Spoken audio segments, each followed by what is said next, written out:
Hello, and welcome to the Certificate in Professional Selling Part 1.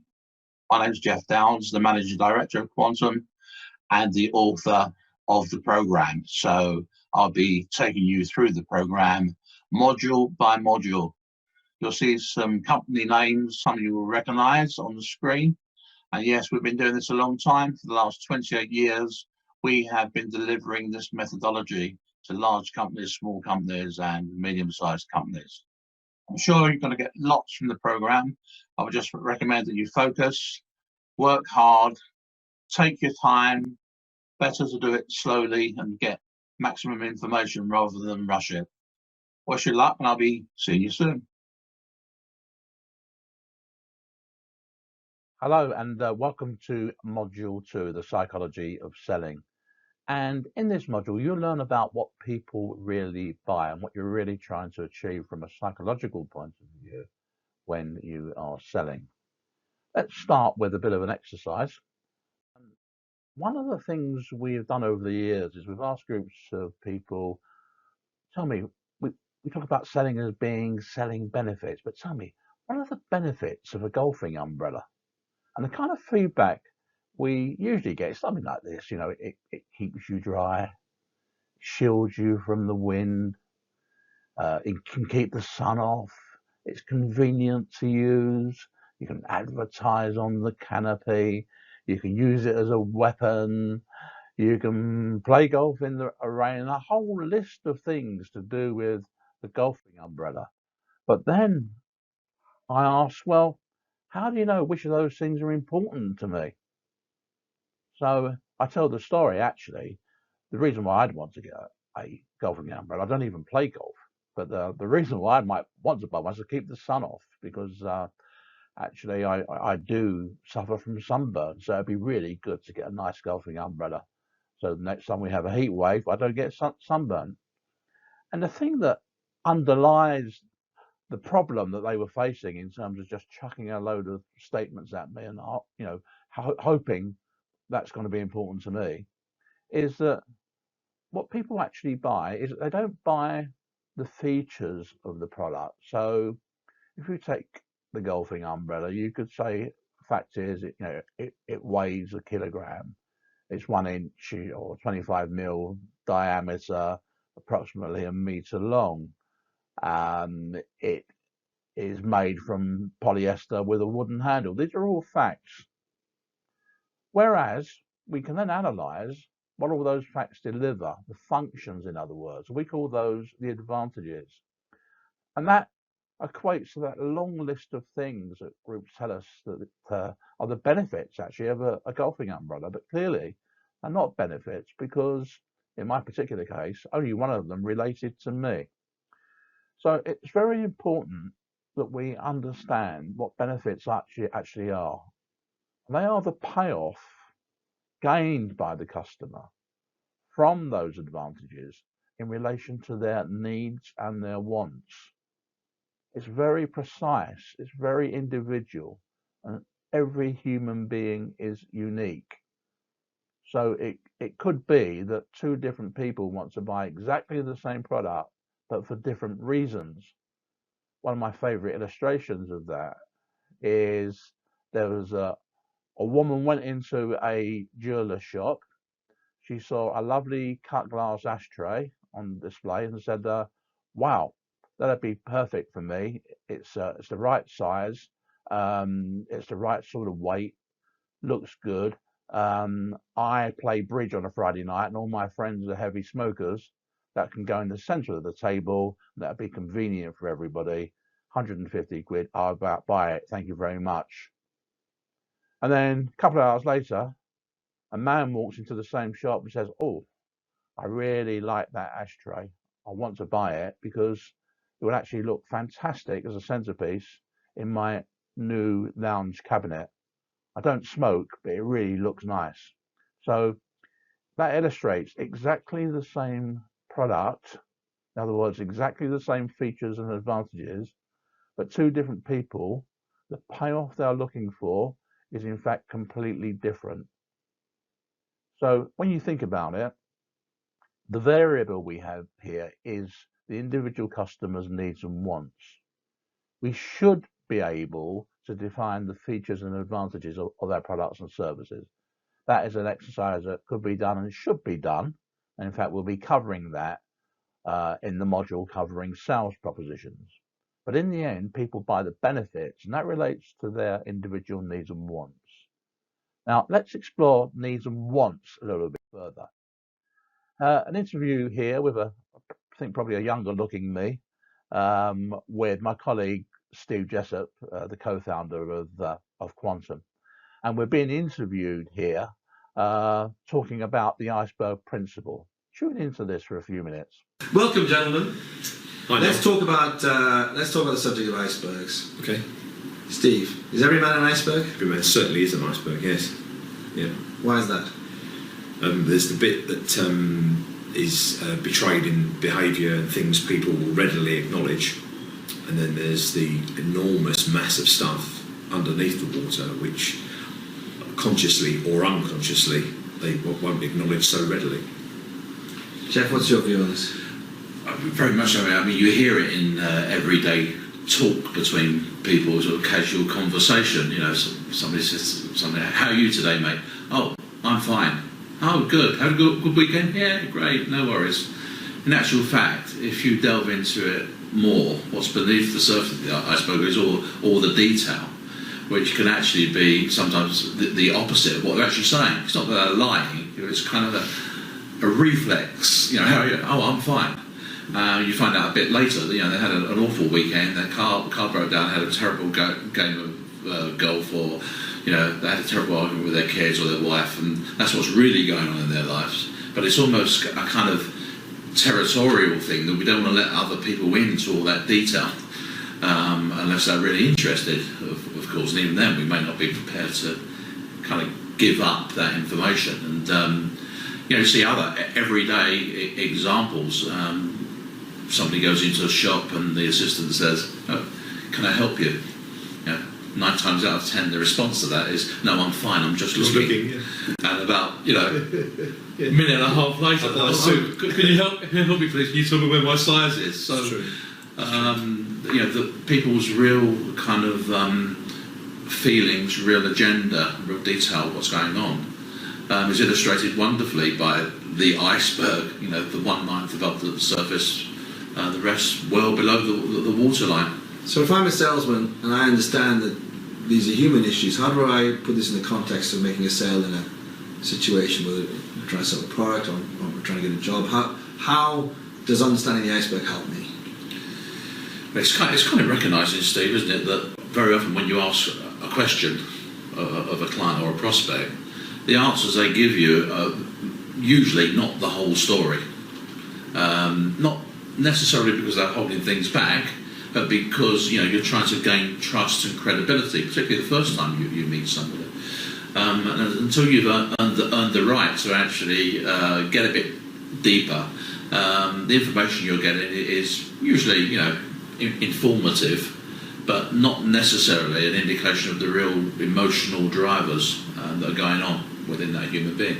Yeah, and with the iceberg, we talk about the logically based needs being above the surface of the water and in the tip of the iceberg.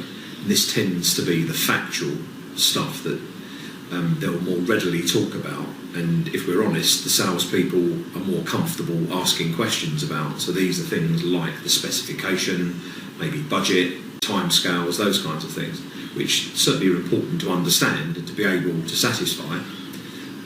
But increasingly, that kind of information can be picked up remotely, typically over the internet. And the more difficult information and stuff to get at is what we talk about as being the wants, the emotionally based wants underneath the surface of the water in the bulk of the iceberg. That's tougher. And sometimes it isn't even questions that get you that information. It's behaviour, it's time, it's, as Jeff's already said, it's the earning the credibility, earning the right to progress things and dig into that kind of more emotionally based, more difficult to quantify information. Yeah, and furthermore, people are not always consciously thinking about certain things. And it's not until somebody asks them the question that they actually access that from, if you like, their subconscious mind. It's there, but they need a question to bring it out. So when we talk about questioning technique and listening skills, one of the direct objectives of that is to enable the other person or the customer to think or make them think, because one of the things that us human beings can't avoid is if somebody asks us a question, we have to think. We can't actually reject it. It will always promote a reaction from the person when we ask the question. And very often it will bring out things that if before that conversation you'd have asked the customer about, it may not have even been, they may not have been conscious of it. That's the power of recognising the iceberg principle and recognising therefore the answers we get. We need to ask follow-up questions and listen carefully so that the customer can think and then really access that information that they're not consciously aware of. We call that developing the need, which is being more patient, being more incisive with your questions, and we wrap a bit of a formula around that we call fact, opinion, implication and change. And the opinion, implication and change questions in themselves get people thinking more. So what's your view on that? An opinion type question. What kind of impact, what kind of pressure does that put on your organisation? You know, that's an implication question. How would you like to see this change? Obviously a change question, or a year from now, if this doesn't change, what will be the effect on you and your business? That's a change question. They're more challenging, they're legitimately challenging, but the salesperson has to be confident enough to execute those questions. We often talk about them as brave questions, small b. They're perfectly legitimate, but they are a little bolder, and they are making the customer think, which by definition means that the person doing the selling needs to be that more considered professional. Ask the questions, allow the time, let the customer feel the legitimate pressure that those kind of questions generate. So the iceberg principle there, and it's probably the most important thing to understand in relation to becoming a world-class added value salesperson, because every person is an iceberg and we need to understand people's icebergs. So just to recap, human behavior is like an iceberg. It was originally a model developed by Sigmund Freud when he was trying to explain human behavior, and the point was that behavior was easy to see, tip of the iceberg, but the reasons for the behavior are underneath, and people don't expose those things easily, and they're not even sometimes conscious of those reasons themselves. And as we illustrated in that little interview, when you ask somebody a question, we often get the right answer when the real answer is actually buried, and people need to just think more. And we need to actually stimulate that in some way as part of our role as a salesperson, to develop people's thought process. And as we were saying, in a sales situation, tip of the iceberg, logically based needs underneath, the real drivers behind the way emotional, or the way the decisions are made on an emotional basis. It's often said that decisions are made emotionally and then justified after that in terms of the logic. But we need to understand both. We understand needs, we need to understand the wants, importantly, that sit underneath. We'll move on now in the next module to look at the skills that we need to break open somebody's iceberg.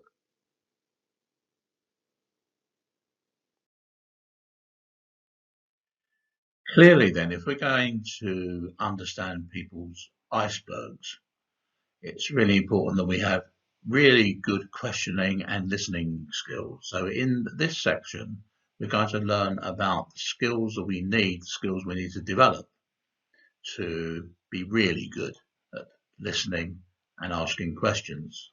I'm going to kick off with an audio clip, And this is my colleague Steve, role playing.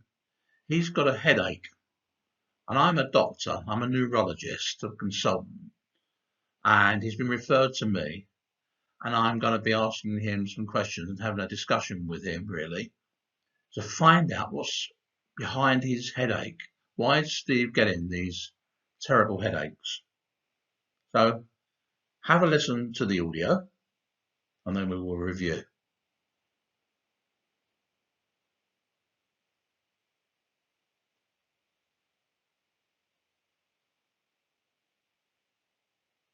So how long have you actually had these headaches, Steve? It's about 3 months now. About 3 months. Yeah. Have things changed much in your life over the next 3 months? Not especially. Not especially. And what sort of headache is it? I mean, is it a kind of there or all round? It's sort of there. In that Yeah. area there? Yeah. Yeah. And what sort of things do you take for it? Ibuprofen usually, Yeah. or aspirin. Right. And does that clear it up for you? No. Well, yes, but it comes back. It Right. suppresses it, Yeah. but then it comes back again Right. at a later date. Okay. Have you had your eyes tested Yeah. at all? Yeah. And are they okay? Yeah. Right. Okay. Now they are. I've got new glasses, of course. And is your life quite stressful? Yeah, it can be. Is that because of work Yeah. or family or Yeah. that type of thing? Yeah. Yeah. Is that something that you think might be causing the headache? I'm not sure. That's why I'm here, really. I don't think so. No. It's, what's certainly, if those stress factors are not new. No. They go back years. Right. But you've only had the headache for 3 3 months. months, yeah. Okay. I mean, has there been anything that's happened in the last 3 months you can think of?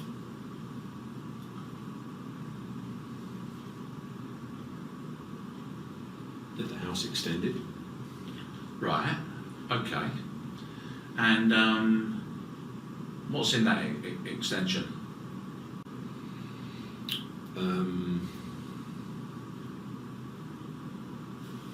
Kids' play area. Yeah.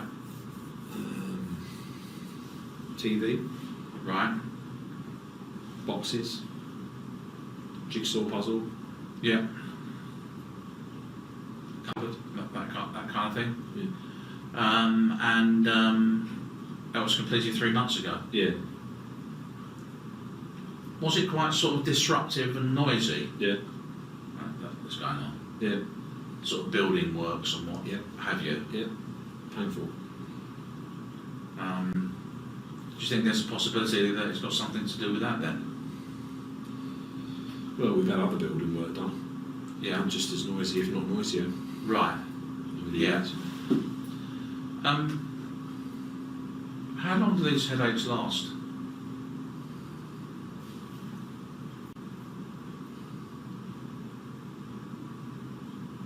A couple of hours. A couple of hours. And do you get them every day? No. You don't? No. You don't get them every day? No. Is it just like on a Friday No. or a Wednesday? No.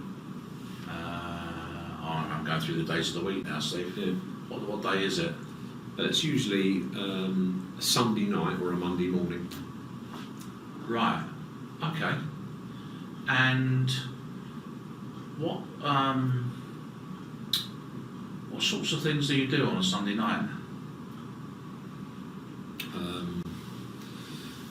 Well, I read the paper, Yeah. watch the telly.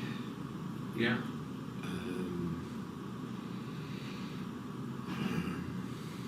Sometimes play a bit of music, have a drink. Quite like a drink. Drink. Yeah. Right. Get ready.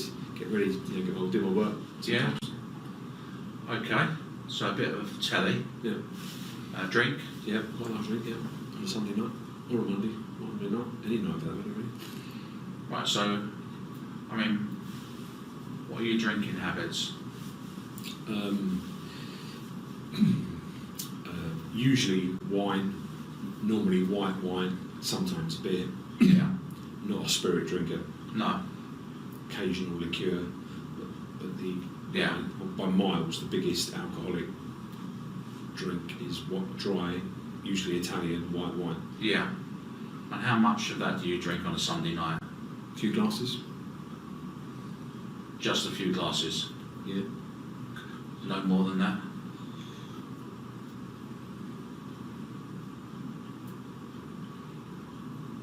It varies. It could be as much as a bottle. Yeah. Somewhere between 2 and 4 As glasses. much as a bottle sometimes. Can be. Usually, sort of. Something like, yeah, I guess sort of 2 to 3 would be the average. Right. Sometimes 4, sometimes 1. Yeah. And do you eat as well on Yeah. a Sunday night? Yeah. What sort of things do you eat? If it's in the evening, usually something light because we've normally had a decent lunch and there isn't space for anything heavy. Depends what we've had for lunch, which we usually do have a decent cooked lunch. Yeah. So I'd only eat in quantity if we haven't had a big lunch. Right. So a sandwich maybe, bit of bread and cheese sometimes, Right. some fruit. Yeah. Cheese. Yeah, like a bit of cheese, yeah. Is it only on a Sunday when you have that No, cheese? no, I eat cheese in the week. Right. You mentioned watching the telly. Yes. Is the telly quite close to you, where you're actually sitting? No, And is it loud? no, And the music you listen to, is that loud? no, So you've got nothing pounding in your ears or not really. I like music, I listen to quite a lot of it. anything like that? No.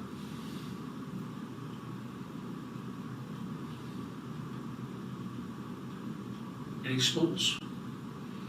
I ebb and flow with sports. Yeah. I don't play any competitive sport. I do a bit of exercise, but I ebb and flow with it. I cycle a bit, Right. run a bit, on Yeah. a machine. And our part of our house is converted into a gym area, Right. so we've got some different exercise machines in there, which again I vary with. Right. I'm not very consistent with exercise. Right. And I watch a lot of sport. I'm a big football fan. If I get the opportunity, I swim. I'm quite a reasonable swimmer. Yeah. Do you wear goggles? No. Right. Do you only swim on Sundays? No. Right. Could be any day. We've just come back off holiday, for instance. I swam every day. Sea and the ball. Did you have a headache on holiday? No. Not at all. No. Did you drink on holiday? Yeah. And you swam on holiday? Yeah. Did you watch television on Yeah. holiday? Did you listen to music on holiday? Yeah. All those things. Sometimes all together. Certainly some of it all together, anyway. Right. Wow.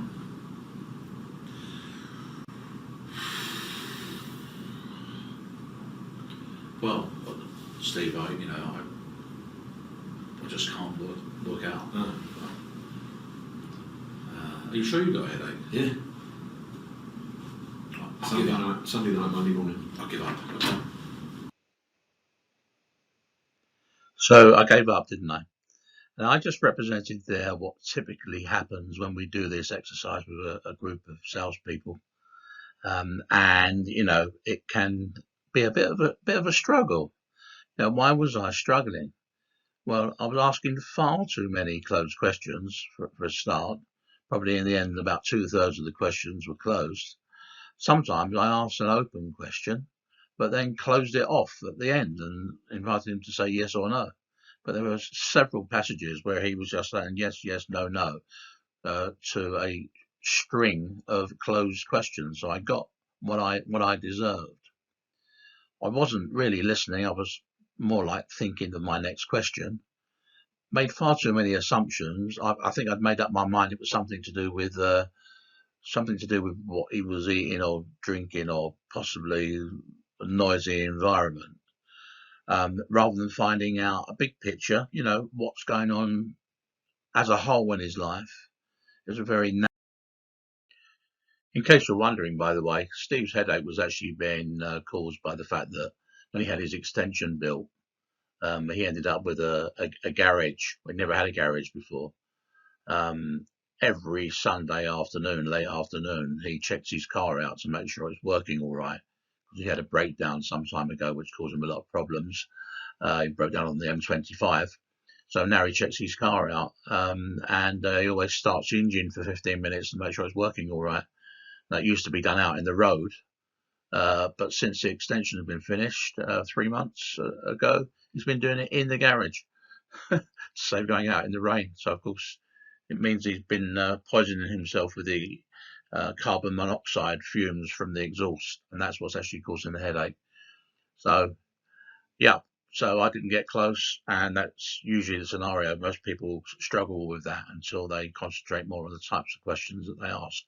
And that's what we're coming on to now.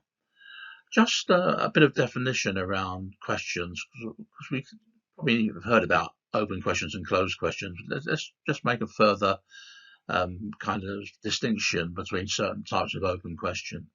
So if, for example, the subject was the weather, the closed question is it raining today? And you can say yes or no. An open question might be, how much rain is there about today? Fine.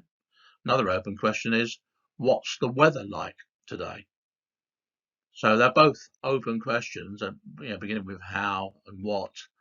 But what's the difference? Well, obviously on the second one, I'm leaving the direction of the answer much more to the other person. What's the weather like today? They can talk about rain, clouds, humidity, wind, anything you like. So there are different degrees of open questions. So an even broader one might be, how are you today? So bear that in mind as we move to the next section on the different types of open questions. So the structure is this. Look, we can have broad open questions, and those broad questions, the broader they are, the more uninfluenced they are. The more we leave the direction of the answer to the other person. So yes, what, why, how, which, who, when and where, but a broad question leaves the answer much more up to the other person. Whereas as we become more progressive, we become more influenced. So again, what, why, how, which, who, when, where, but this time it's questions which lead towards identifying much more the specific needs and wants. These are the basics of questioning. And closed questions do have a place, but we don't want too many of them. They are useful to, as we get closer to the target, to actually, pin down really, to pinpoint, as we say there, the needs and wants precisely. So clearly we need that kind of structure in our minds when we are questioning a prospect or a customer. We need the right level of broad open questions and progressive questions. More about that a bit later. I'd also like to come on to the other important skill here. I'll call it a skill for the moment. Famous quote there, we've got 2 ears and 1 mouth, so that we can listen twice as much as we speak. And as a general rule of thumb, in any sales conversation, particularly in the first meeting or so, that's kind of what should be happening. We should be asking questions and doing most of the listening rather than most of the talking. I once attended a presentation given by an emotional intelligence expert, and he said, "Do you think listening is a skill?" And I put my hand up and said, "Yeah, most people did it as well. Yeah, it's a skill. It can be practiced. We can learn to get better at it." He said, "Yeah, you're right, but moreover, it's actually a state of mind as well. So we have to make sure that we kind of clean the slate. We have an open mind without making too many assumptions, that we really listen rather than perhaps thinking about our next question or where's the conversation going to go next." And when we look at listening more scientifically, there are in fact 3 levels of listening. Let's just go through them. There is not listening at all. So some people are really good at that. People in sales and people in life generally, who nod, answer yes, of course. Some people are very good at just shutting up, which is good, but often they shut up, but they're not actually listening. They're probably thinking about what they're going to have for dinner that night. So it's a very superficial form of social behaviour, and there's no room at all for this kind of listening in professional selling. I mean, in your social life, do what you wish, but as far as professional selling is concerned, being an added value salesperson, not listening at all is absolutely not an option. The next level of listening is just listening. So this is where we have kind of selective listening. We kind of just hear what we want to hear, and then we pounce upon it, and then sort of drive more questions around that one point without listening to all the other points. And sometimes we can come across as a kind of an interrogator, just trying to, prove our own theory kind of thing. And you'll hear this in political interviews, and of course the politicians get very good at not answering the question and giving an answer to a completely different question. So it's a bit of a game. So in professional selling, there is a certain amount of trying to use the information we have to drive the conversation in a certain direction. More of that coming up in the next module, actually. But we have to be careful. We have to make sure that we're not being seen as manipulating the client. So most of all, the territory we need to be in is in the active listening territory. So this is where we try really hard to understand, to empathize, to put ourselves in the other person's position, really understand what they're saying, not just what they're saying, actually, what they're not saying as well, and asking them questions to make them think, interpreting things, summarizing things, coming back to things. And famous quote there from Stephen Covey, the chap who wrote the 7 Habits of Successful People. Seek to understand before trying to be understood. So that's the order of things, isn't it? We need to make sure we understand the customer before we start to communicate our problem. Hello, welcome to Module 4. This is funnel technique. And this is a very important module, because this is where we make the links between the principles we set out in Module 1, the whole thing around iceberg and the questions we need to ask to uncover people's icebergs, but to tie it back in with what it is we're selling. I'll give you a definition in a moment. The most important thing to remember is that in sales, yes, we are there to understand people's problems so we can come up with solutions, but preferably our solution. So during this section, I'll be giving you a structure for that, showing you some videos on how to do it, maybe how not to do it as well, to give you a chance to become a world-class added value salesperson. Let's get going with the definition then around funneling. So it's about control, really. It's about controlling and directing a conversation, a sales conversation, in a way that we develop needs and wants for our sales propositions, for what it is we're selling. One of the ways we sometimes put it is it's like letting other people have our way. It's like putting our ideas in their heads and them thinking it's their idea. That is funnel technique, and that's what we're going to be learning about now. The quote there from Oscar Wilde about there being no impertinent questions. The reason I put that in there is just to say that it's not always easy. Customers don't always like to be challenged. They may kick back from time to time. You may need to motivate them and remotivate them to answer your questions. So expect a bit of that. There's no gain without the pain. So try to take the customer with you, but you might get the odd impertinent answer. So let me take you through funnel technique. You may have heard the term funnel in relation to your sales funnel, in other words, your sales pipeline. Well, this is nothing to do with that. This is more about a funnel in terms of broad open questions, working down the funnel into progressive questions and then closed questions. But it is the way we build customer commitment to our solution. What are the stages? Well, let's have a look. Stage one, which I'll be coming back to in a bit more detail in this section, is we need to motivate the customer to answer our questions. Not just give them the reason why we want to ask them, but what's in it for them. If by answering our questions, what does it actually do for them? It's very important we do that in terms of how we position the meeting and then how we motivate them before we then lead into our questions.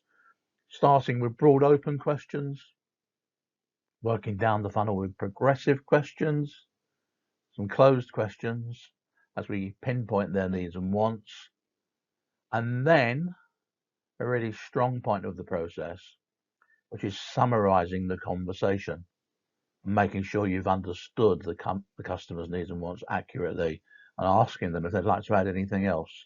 And again, I'll be giving you a special slide on that a bit later. The other thing that is helpful as we're working down a funnel with our progressive questions is to have a structure that we call FOIC. That's an acronym, as you've probably guessed. And this is what it stands for. We have the fact questions. This is where we ask a question which leads to a factual answer. So how many locations have you got? What products do you sell? How many people do you have? What level of revenue have you got? These are sort of things that just come back as factual information. We need that factual information, but we need to get deeper. So in terms of cracking open the iceberg, we also need to ask opinion questions. So that's where we say, what do you think about that? What are your views about that or this? How do you feel about it? And you can tell from those questions, can't you? They're questions that make the customer think a lot more. They're giving you their opinion. The I is for implication questions. So what will be the impact if you did so and so? What happens if? What would be the outcome when you have this kind of scenario happening? But getting thinking through the impacts of doing things and not doing things. What are the ramifications, in other words? Really makes them think as well. And the C is for change questions. And change questions are essentially about the future, not just the now. Very often people answer questions in the present tense, what they're thinking now. But it's really useful to think about the future. So what's the size of your company now? How do you see your company in 3 years' time? What will it be then? That's your requirement now. What will it be in a year's time? So asking about the future. It's also useful sometimes to ask about the past as well. If somebody gives you some information in the present tense, sometimes it's useful to ask, how has that developed over the last couple of years? So you can get a sense of movement and a sense of growth. So think about that. Think about developing your questioning skills using FOIC, particularly the opinion and implication questions. When I see salespeople having good sales conversations, it's because they're asking lots of opinion and implication questions.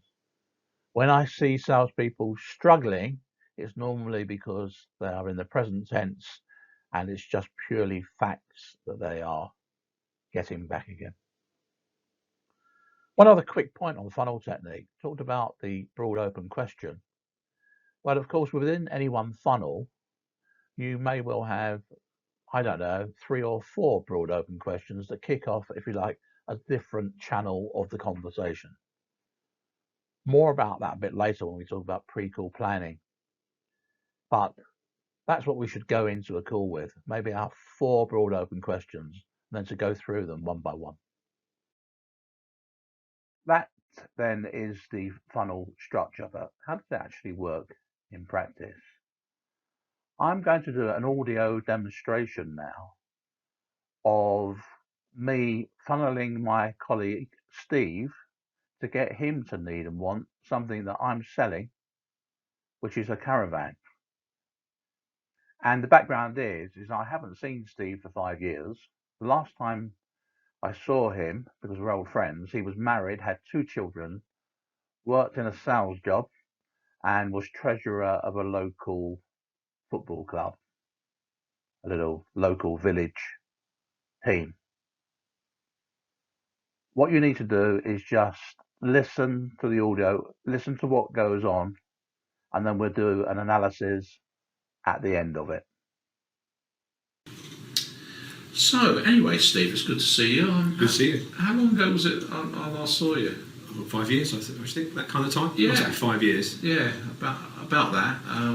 I think we bumped into each other in a bar somewhere, rather like this one, actually. Yeah. I think, Very similar, as I at recall. the time. Yeah. Yeah. Are you? I think then you were married, Yes. and you had a couple of children, I think, Yeah, at that time. that's right. How are they? They're fine. They're fine, Yeah. thanks. Yeah. Do you still just have the 2 children? No. No. And are you still married? Yes. Yeah. So, well, not 2 children anymore. What sort of size of family do you have now? 3. You got 3 now. Yeah. And what sort of age are they? The youngest one is nearly 4, Yeah. and the other 2 are 7 and 9. 7 and 9. Right. Okay. So quite a busy family life, Yes. I would imagine. Yes. Very much so. Are you still working as well? Yeah. Yeah. What about your wife? No, she's not. No, Looking she's after not. the children. She's looking after the children. Yeah. That kind of thing. What sort of things?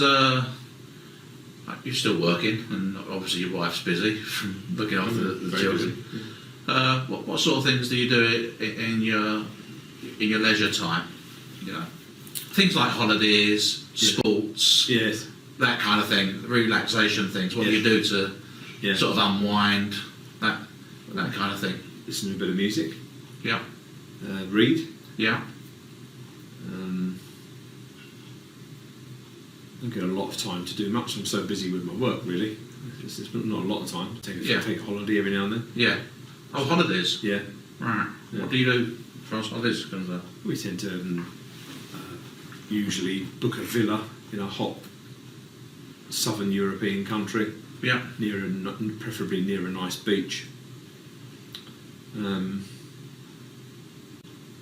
Maybe if we have a short break, we might go to whether it's here or abroad, maybe a decent hotel. Hotels. Yeah.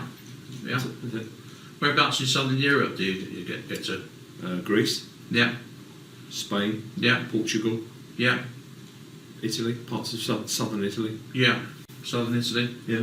Did you ever go to France at all? No. No. Do you? How do you get to these places? Plane. So I park the car at the airport. Usually do a deal over the internet. Yeah. A fair way ahead of the holiday, Yeah. and then get a plane, Yeah. and then hire a car at the other end. Usually Right. Usually Okay. hire a car with Hertz. Have a deal with Hertz professionally. Yeah. Corporate deal. Yeah. So I'll hire the car with Hertz and Yeah. drive to the villa. Yeah. Get around in the car while we're there. usually. Right. Have you ever considered driving down there, making a bit of a trip of it? Went to Greece. And Yeah. Through France. What, with 3 young kids? No. Yeah. No. It'd be hot. We've done that quite a lot. Have you? Yeah, it's quite much. You know, No, it's not for us. No. No, not with three So- young children. It's a No. long way in a car. Yeah. You live on the Kent coast, though, don't you? Or Yes. somewhere near there, Not the coast, but No. in the county, yes. in the county of Kent. Southeast. Can't you England. get? Is it called the Eurostar or Eurotunnel? Yeah, the Eurostar is a passenger train that takes you under the Channel to Paris and Belgium, Yeah.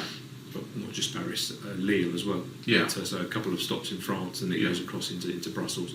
Yeah. That's the Eurostar, and I think what you're referring to is the shuttle. Yeah. You drive your car onto the train. Yeah. It's 35 minutes, and you're in Calais. Yeah.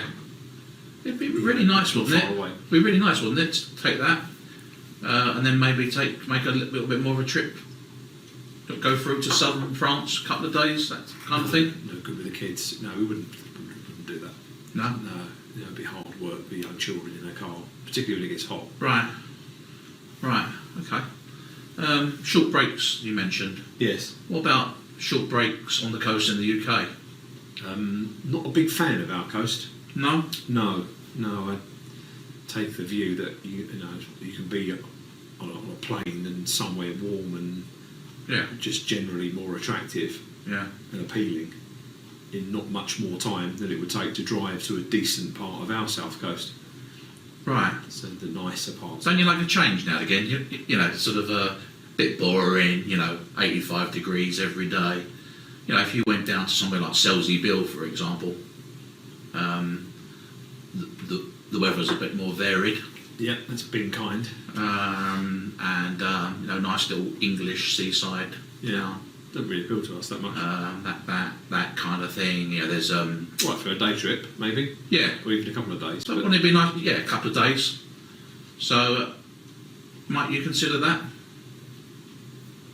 It might be a day trip. Might take the kids down there for a Yeah. day on the sea, on the beach with the sea, and then Excellent. come back in the evening. Or something. Yeah, long day though, isn't it, from where you live? I mean, how long will it take you to drive down there?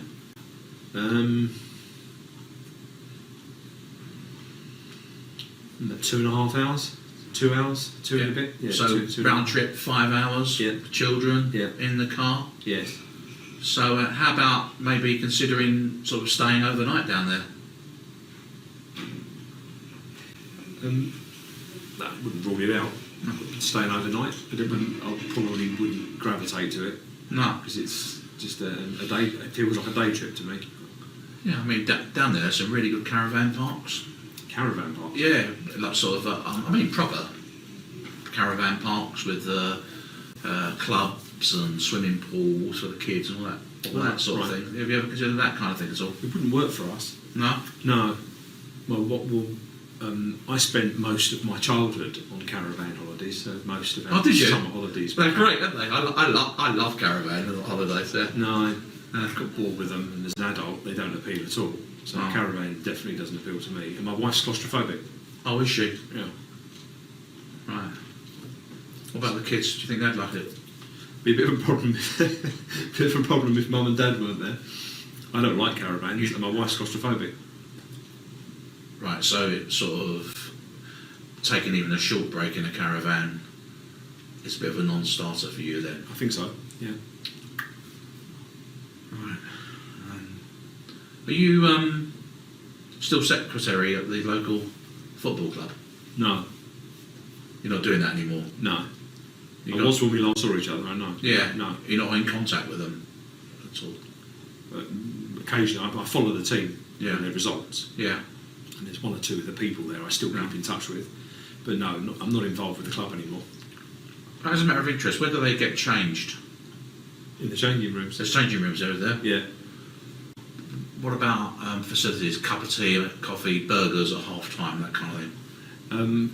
They're all served in a cafeteria area. It's really quite nice. Oh, right. Yeah, it's been purpose built. Yeah. Modern brick building with a Ah. proper pitch roof. Well, they're lucky then, because my local club, they have to have this sort of mobile place where you go for your coffee, and they have to get changed in a mobile.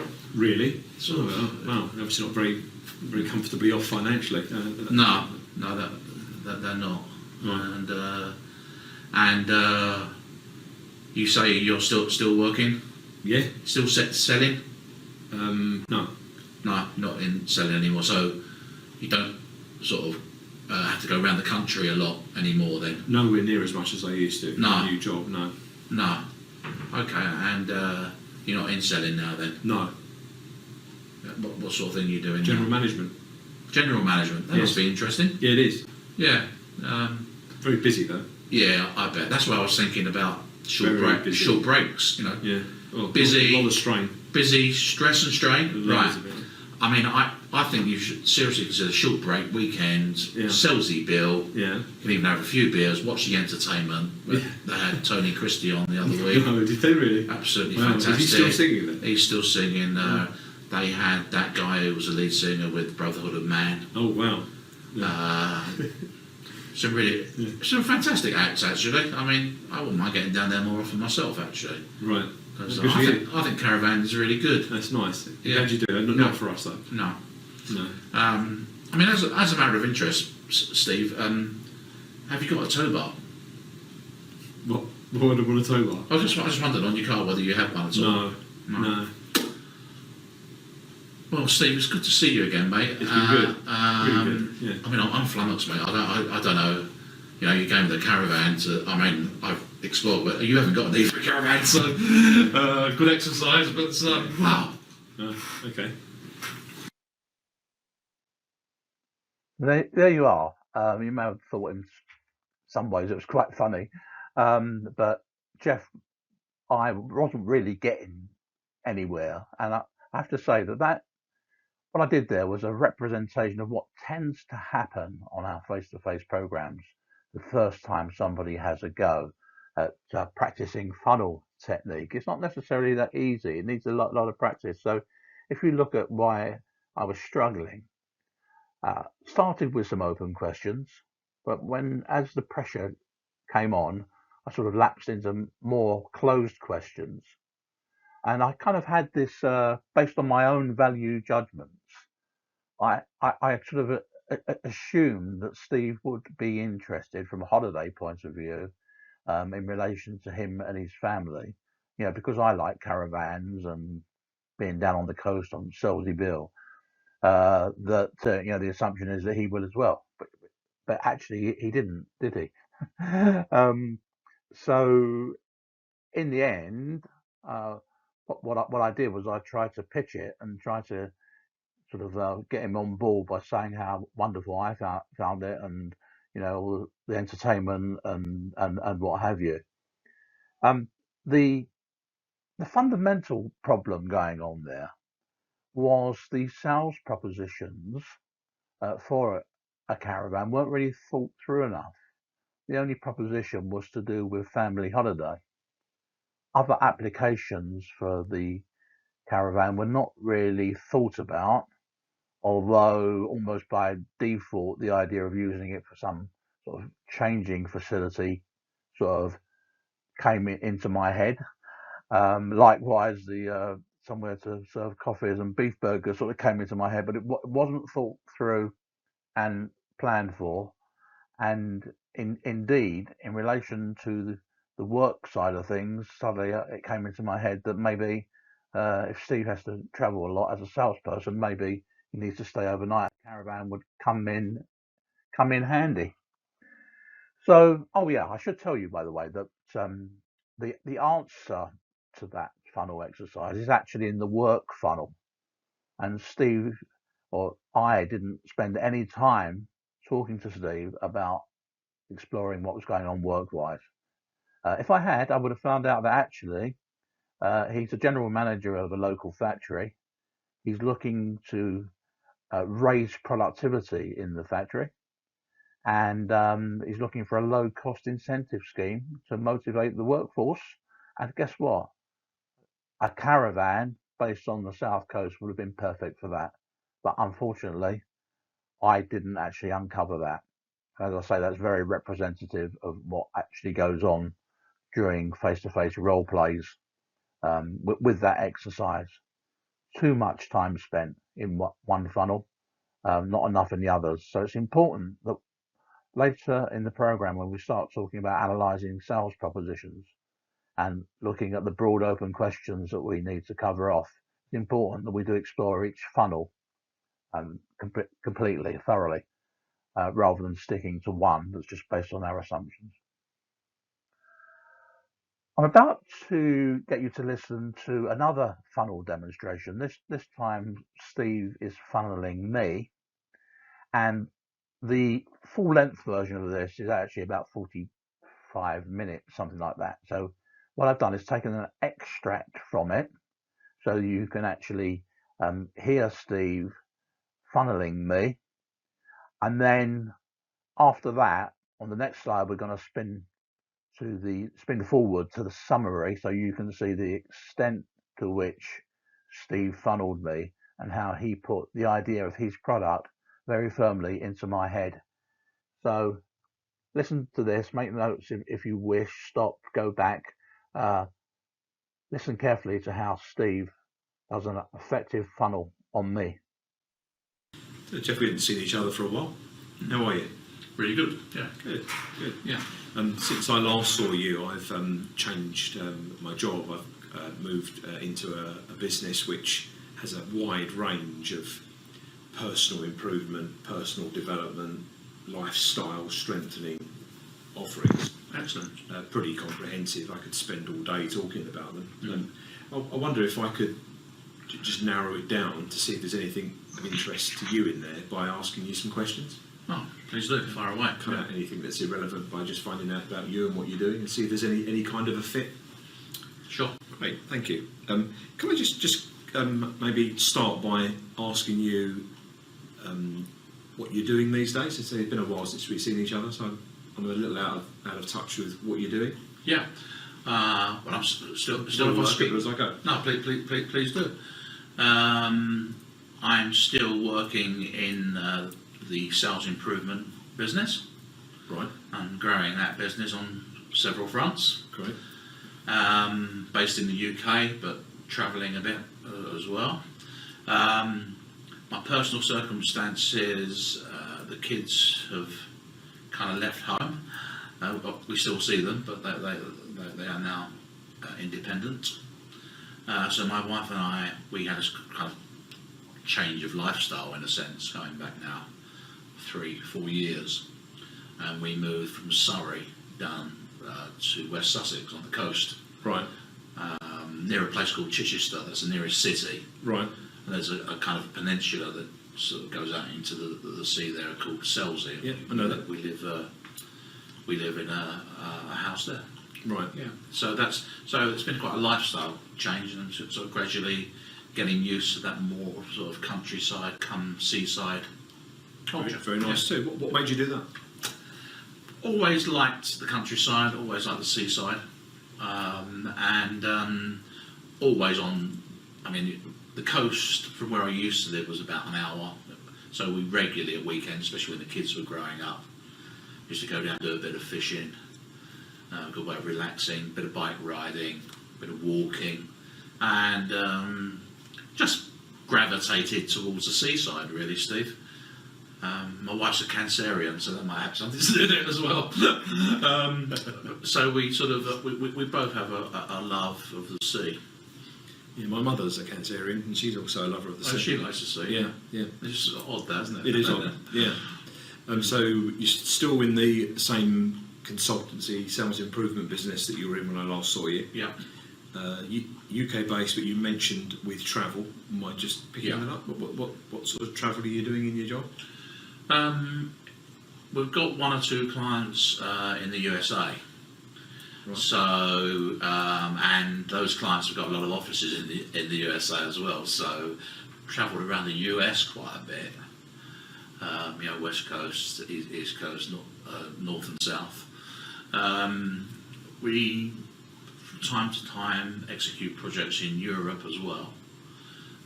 So that, from time to time, go travelling around Europe. Right. So when you said you have projects in Europe and you go travelling around Europe, Yeah. Did I detect from that there's a combination of leisure and business with that travelling? No, I tend to separate those things. Okay. We don't do the thing where, wife travels with husband on business. Right. I tend to sort of isolate the two things, because when I'm in work mode, I'm in work mode. Okay. Yeah. And which parts of Europe are the work mode projects in? All over really, you know, France, Italy, Spain, going up to the Nordic countries as well, Right. Germany, Holland, you know, it just depends on the client really. Right. Yeah. Okay. And while we're on the subject of travel, you mentioned you separated work and Yeah. leisure. Yeah. What kind of leisure travel do you do? Leisure travel, well, over the years, I mean, we've always liked kind of activity holidays, but we're not the types to sort of lay on a beach somewhere. Right. So over the years, we've been on dinghy sailing holidays, tennis coaching holidays, Right. bike riding, walking, canoeing, you know, the whole shooting match. But in recent times, I guess the last 5 years, golf has kind of been our main sort of, not only leisure activity, but we've focused a lot on our golf, Right. which includes, well, Spain's a really good place, for example, for golf. Right. Yeah. Why's that? I think I mean, it's all year round weather, really. I mean, particularly in the winter. Yeah. In the summer, it tends to be a little too hot to play golf out there. We've done it, but it's a little bit uncomfortable playing golf in 90 odd degrees, you know. Doesn't surprise me. But in the winter, it's great, you know. So we've kind of been there, for example, over Christmas and New Year, and played golf on Christmas Day in 22 degrees, you know. Right. And it's good from that point of view. And because of that, I mean, a lot of Brits get down there because it's, 2.5 hour flight to southern Spain. Yes. And there's just hundreds of golf courses in southern Spain these days. So Okay. it's a good choice. And so Spain's the favoured area for your holidays. Yeah. In more recent years, golfing holidays. Yeah. A bias towards non-prime summertime for reasons to do with the temperature. Yeah. And you mentioned as well, Spain hits the radar in terms of your business travel as well, amongst a lot of other countries. Yeah. How much time do you spend in Spain professionally? Yeah, a fair amount. We've got clients that have offices in Spain. Okay. When you're working in Spain, what's required of you? What do you do? Well, a lot of it is kind of meetings I'm having are maybe one-to-one interviews with people, maybe sales calls. Don't tend to get personally engaged if we're delivering any form of workshops and groups of people. Yeah. We have associates who do that for us. Right. Because, you know, a lot of the guys out there from a business perspective do speak English, Yes. and you can kind of, well, always get away with that. It's absolutely fine having a meeting. Right. But when you're working with groups of people, Yes. you need to be fluent in the language, and it's almost, you have to be a national, you know. Right. You have to be the same nationality. So we don't therefore, or put it another way, all our business is conducted in English, as far as I'm concerned. And then we've got local associates who deliver in the local language.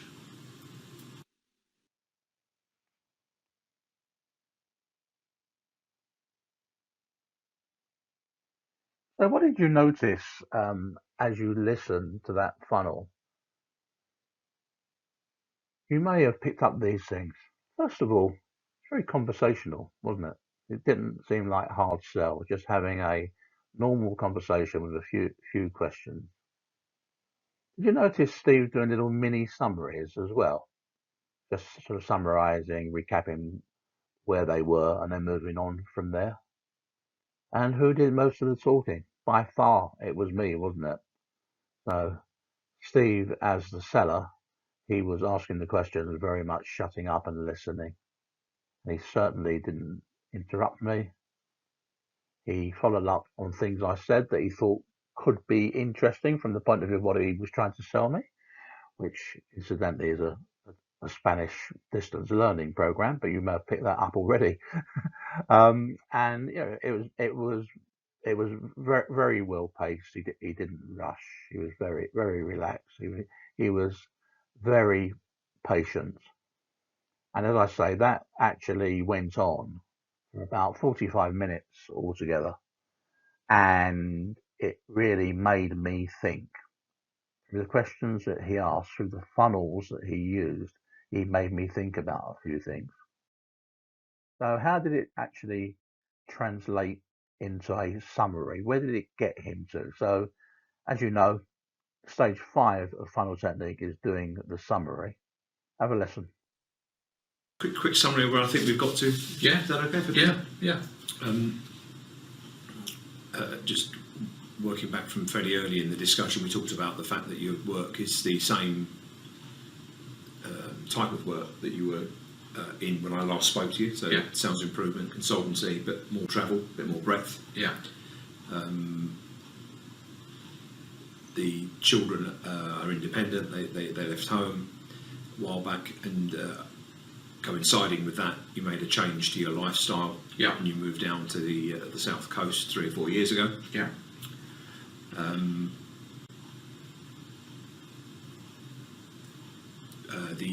In the leisure sense, in the last 5 years or thereabouts, you've gravitated towards golfing holidays. Yeah. In particular, in Spain. Yeah. Key reason for that is it's well tooled up for golfing, and it's particularly attractive in the colder months, but it's still warm there. Yes. It's an easy place to access, 2.5 hour flight. Yeah. EasyJet usually. Okay. Yeah. Good. You also that the extra travel in your work includes projects in Europe, and some of that work also in Spain. Yeah. Almost a bit of a Spanish thing building up here, and although you do have a little bit of history with the language, which I'll come back to in a second, the work that you do in Spain on the ground, where the cultural appreciation is required in groups in Yeah. particular, you and your colleagues in the business regard it as a positive that you utilise Spanish nationals Yeah. to do that. It's Yeah. actually part of your offering, so Yeah. it's not something you'd want to do No. even if it was a second language. In talking about your children, again, it's back to this Spanish theme. She, at one stage in her business studies degree, had Spanish as an integral part of it. At the 11th hour, she unplugged it, which Yeah. was a bit of a surprise and a bit of a shock. You admit privately. I think she may have discussed it with her mother, but not with me. Probably And, wise. Yeah, and you regard that as a bit of a disappointment, maybe a bit of a shame for her. Yeah. But she doesn't, certainly at this stage in her life, appear to regard it as No.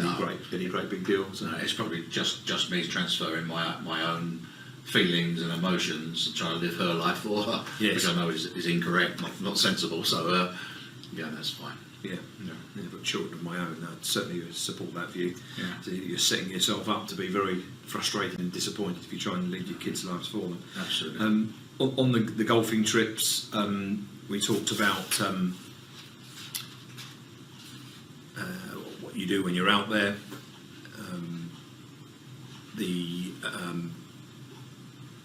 Apart from the golf and the fact that the golf courses that you visit very often are aligned with a good quality hotel, you often stay in those places for obvious reasons. Your golf starts in the morning generally, and you're therefore finished by around lunchtime. Yeah. And after lunch, it's normal to take a trip. Take a nap first. Nap first. Then a trip. Okay. And sometimes you visit local authentic villages, Yeah. and in those kinds of places they very often speak no English. typically up in the mountains and you're in those kind of places. You said that you forget what you take for granted in places where they speak good English. Yeah. And there have been situations, and you described a couple, one of them quite graphically, where you don't necessarily know because of the language barrier what you're getting in your food. Yeah. In terms of the dish they serve up, which can be disconcerting. You had a situation where there was a medical issue, Yeah. where you couldn't communicate in the language. Not only was it disconcerting, as you said, but you couldn't go out. You were in an air-conditioned room for a week. You lost a week of your golf. No doubt some frustration to go with it, and of course the money. Yeah. So that's definitely something you see as a bit of an issue. Yeah.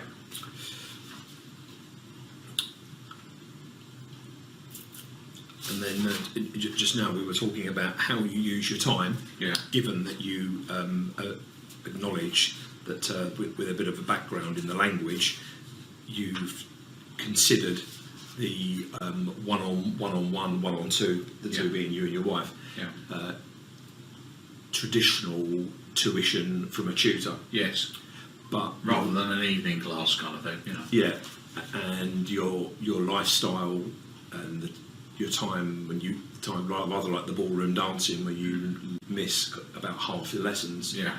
You can't guarantee or anywhere near guarantee that you could be available at the time that the tutor's available. Yeah. So you see that as an impediment to taking that kind of tuition. Yeah. And then latterly we talked about how you use your time, Yeah. and excuse me, what a week might look like, how much time you spend travelling, which you said is about 15 hours a week, Yeah. which is trains, planes, stations and airports, Yeah. and of course sitting in the car, and you do 20,000 miles a year. Yeah. And in talking about how you use your time in potentially quite unproductive situations, you said it's kind of semi-productive, where sometimes you are doing productive things, sometimes you're doing relaxing things. Yeah, you do what you can. I mean, Yeah, or just hanging out, as you said, at airports where you're waiting for a flight. Yeah. So Might have a beer if I'm about to fly. okay, right, yeah, indeed. So, is there anything that maybe we should have spoken about in relation to your lifestyle that we haven't? Anything I've missed? Anything that would be useful to discuss? Oh, I think that's pretty much who I am. Okay, so is that a reasonably accurate reflection on where you are and what your circumstances are at this stage? Yeah. Yeah. You got me thinking there, Steve. Something, you was talking about, when I'm stationed on trains and stuff like that, and I'm a regular user of the iPhone and everything. Something I've forgotten about this.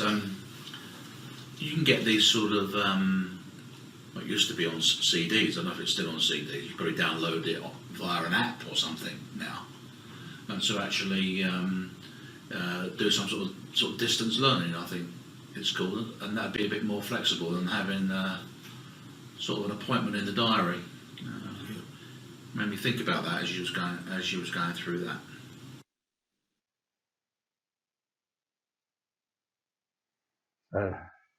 There you are.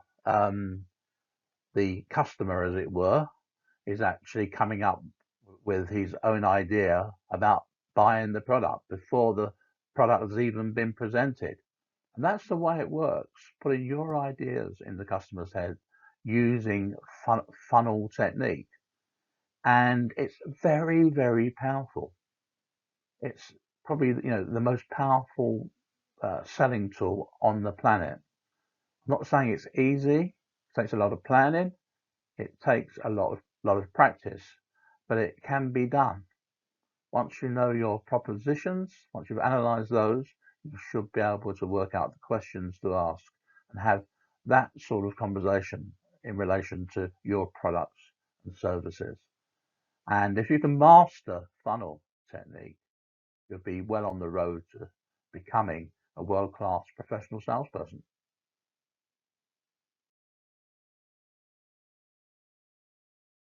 I said I'd be coming back to sort of just topping and tailing the funnel. First stage of funnel technique is the motivator. And here's just a simple one I've put together. it's important that I understand your business circumstances in some detail so that ultimately I can recommend a solution which will be effective for you. Can I therefore start by asking some questions and making some notes, please? You just heard Steve doing that, and there'll be further examples in the module where we cover the opening of the meeting. But it is important. It's important that the customer feels very comfortable answering your questions. They have to see what's in it for them. So you have to come up with a statement that motivates them. At the other end of the funnel, and you saw Steve go through this, there's 4 stages of the summary process. First of all, you've just finished your questioning and you want to move into the summary. So a little link phrase that says, thanks very much for giving me that information. It's been really interesting. Would it be useful now if I was to just summarize the key points? Then we summarize the key points. Where possible, use the customer's own words, because if you can play back exact things that they've said, it's very, very powerful. You need to refer back to your notes, or maybe if your style is doing it from memory, that's fine as well. But you do need to package up the key points and paraphrase and make sure that you play it back in an efficient fashion that hits all the spots. Again, that takes quite a bit of practice, actually. And then check that you've understood the customer's requirements accurately. Just check in, is it a good understanding of what we've been discussing? And then the sweeper, as we call it, ask if there's anything else the customer would like to add.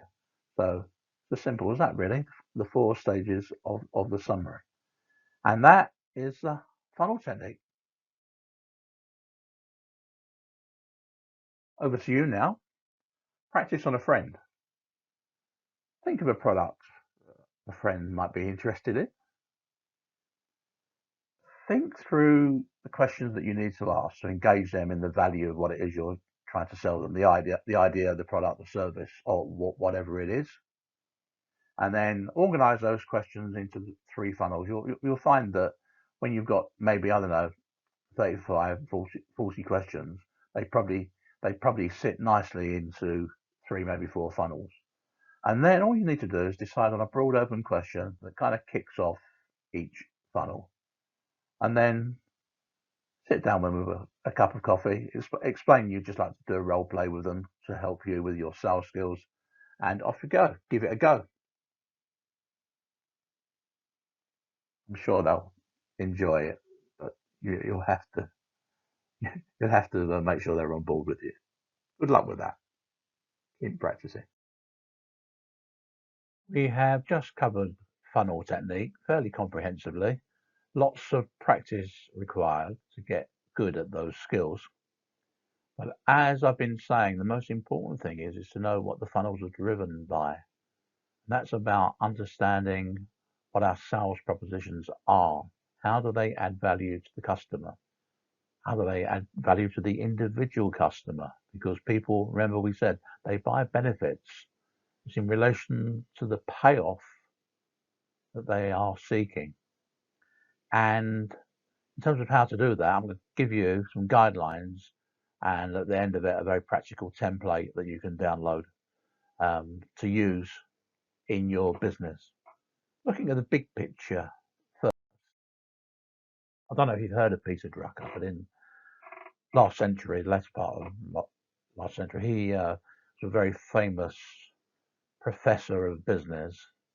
He lectured at Harvard Business School, any business qualification included, several of his books, and he was a bit of a guru on both marketing and management generally. And one of his big things was that every business needs to understand exactly what business it is in. In other words, understand what it is you are really selling. So if you're in B2B selling, for example, you're in the business of helping businesses, aren't you? The business of helping them to grow in some way, whether it's your product or your service or a combination of the two. The essential thing you should be asking yourself, what am I in the business of doing for my customers? What can I help them to do? help them to grow, help them to be more profitable, help them to be more efficient, more productive, all of those things. Whatever your product is, you need to think about it along those lines.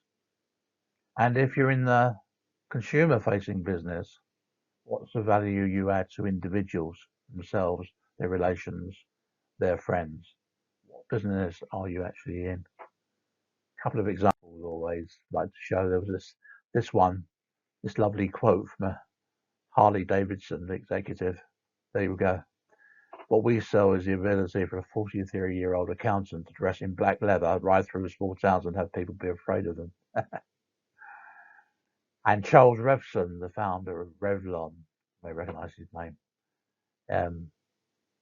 He once was asked, "What business are you in?" And he said, "In our factories we make cosmetics. In our retail outlets we sell hope." So he knew what business he was in, didn't he? Let's get down now to the practicalities of this.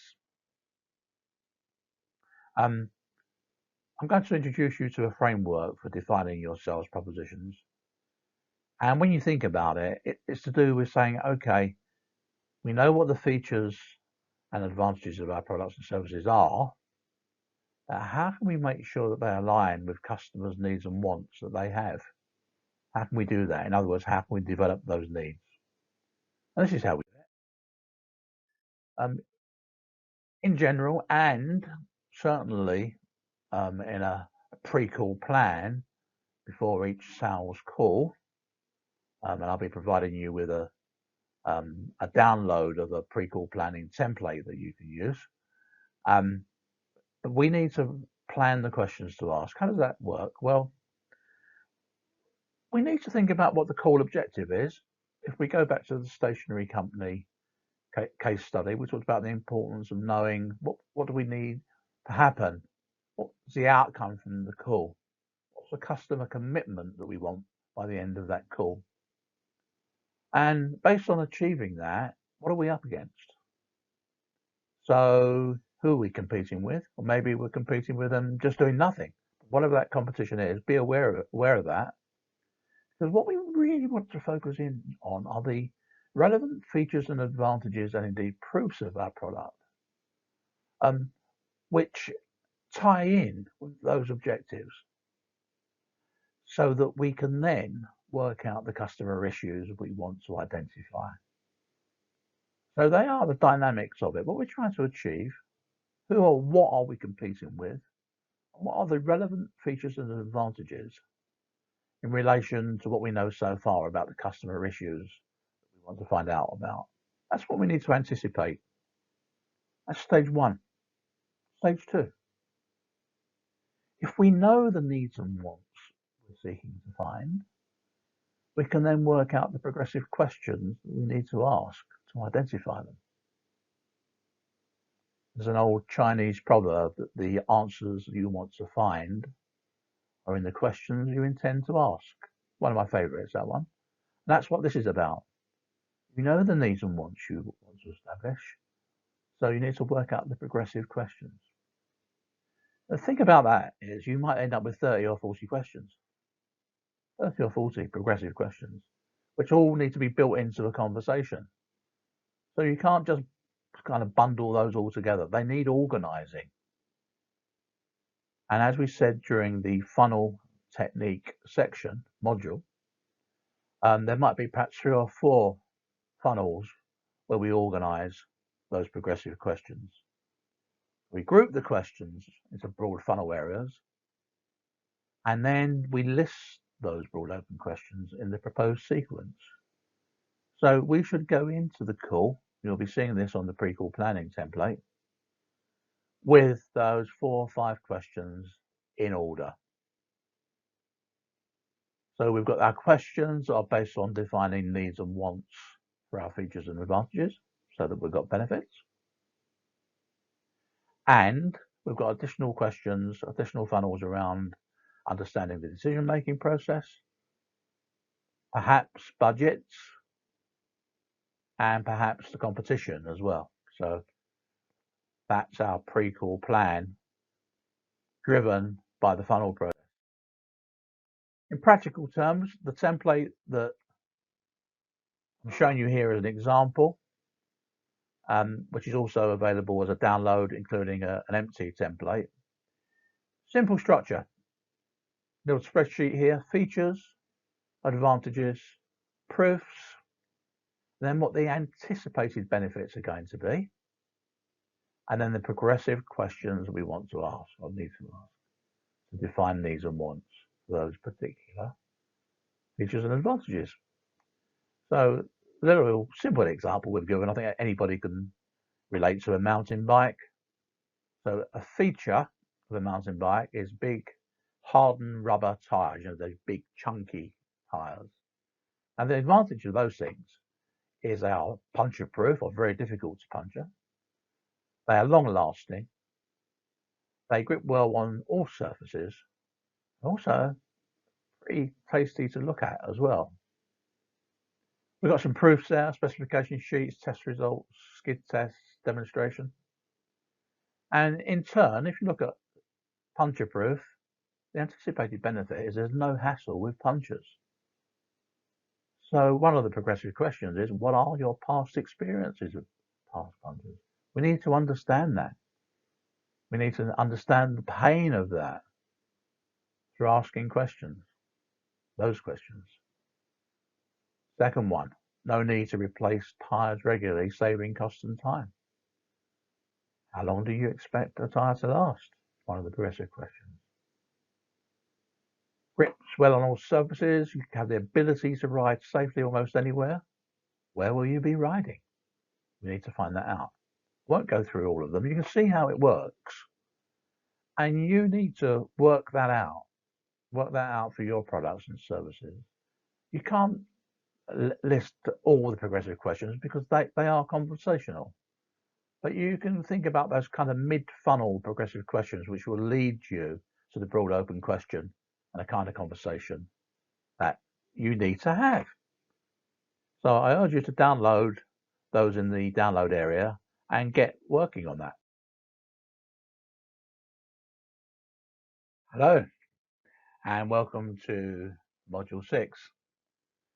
Primarily, this module is about how to open a meeting effectively, that be a prospect meeting or any customer meeting actually. But first of all, I'd like to introduce to you something we call change. As you can see, it's an acronym.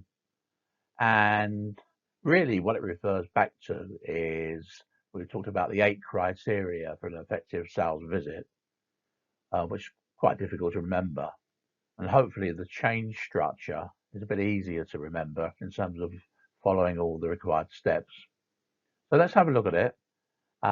Let's go through each stage. The first stage is really the pre-call planning stage that I've mentioned. So this is charting the objectives and the tactics for the call. I mentioned this in an earlier module. We should plan for the customer commitments that we're looking for. We should consider the decision-making process of the people in it. We should consider the competition. Very importantly, we should consider our sales propositions and plan the questions that we're going to ask and the funnels that we're trying to pursue. So all those things should be done thoroughly before each sales call.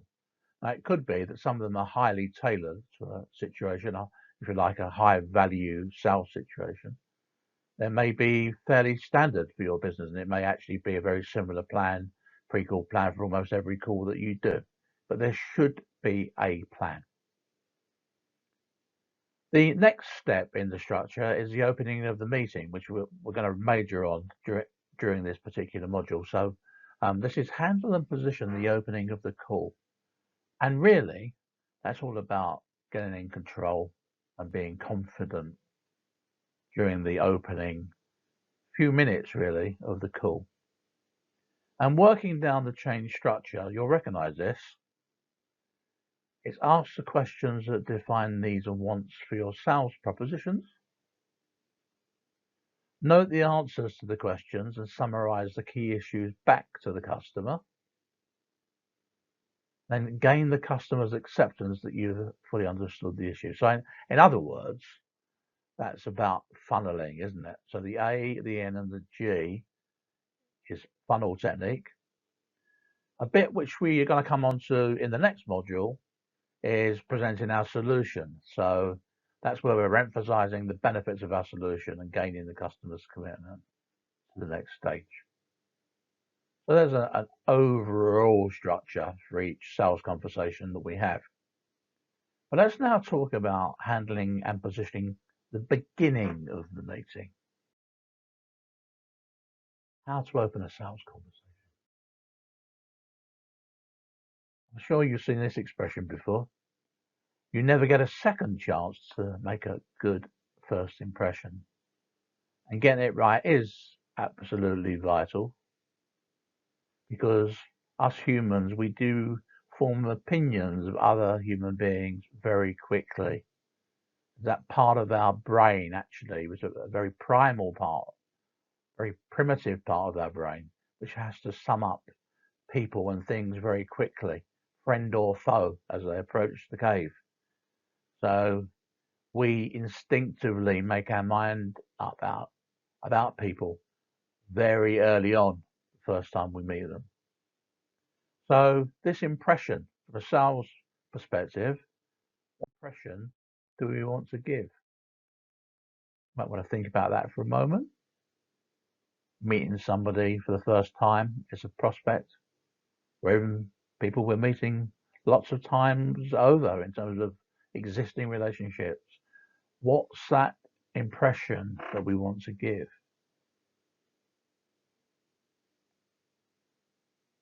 Well, perhaps these are some of the words that have come into your head. Professional, showing interest in people, confident, knowledgeable, friendly, and making sure we make a really great, good first impression.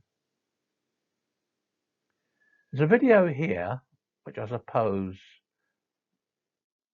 might seem a little bit comedic in one sense. But it's me demonstrating how not to open a meeting.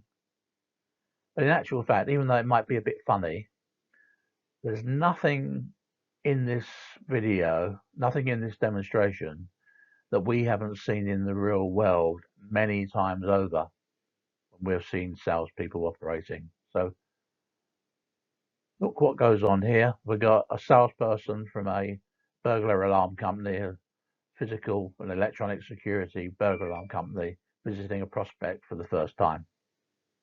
Have a look at what happens. Come in. Hello, Hello. Mr. Jessup. That's me. Hello, Hi. Jeffrey Downs. Hello, Jeff. From Jeffrey. A1 Security. Yeah, come in. Take a seat. Thank you. Call me Steve, by the way.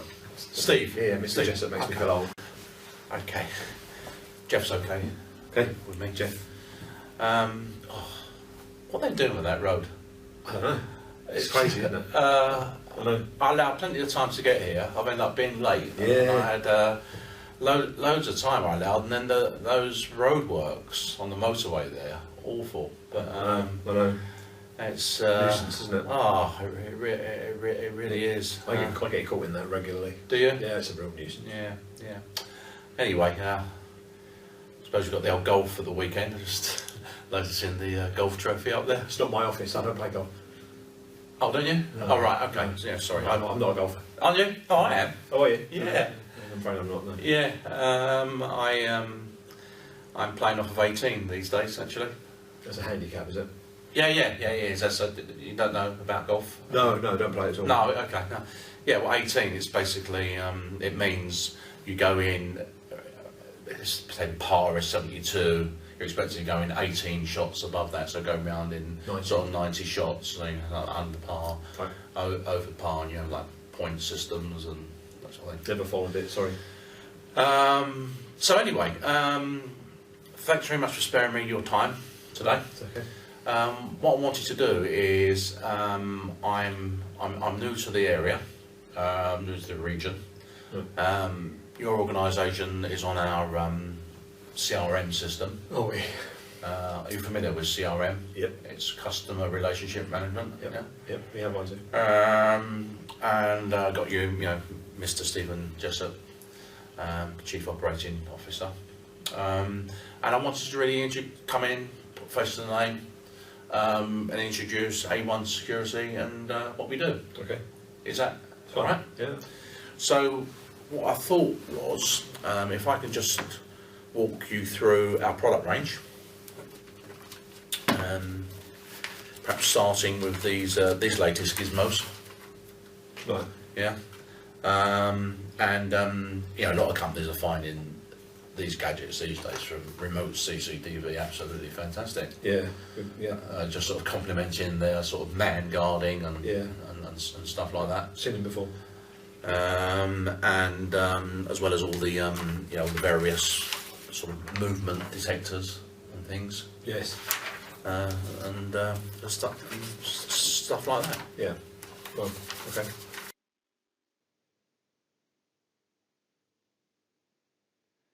Right.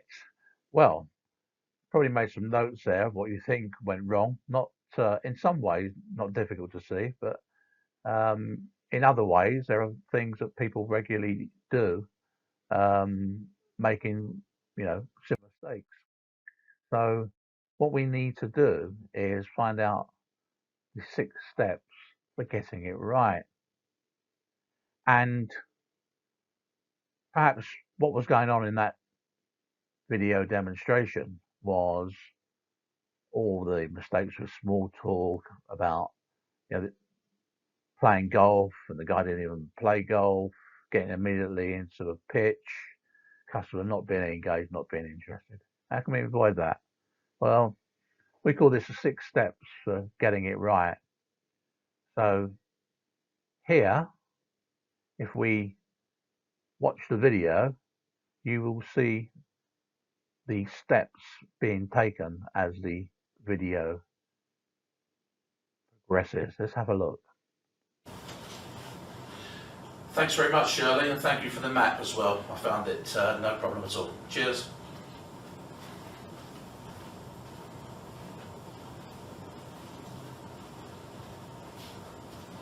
Hello, Steve Jessup. That's me. Hi.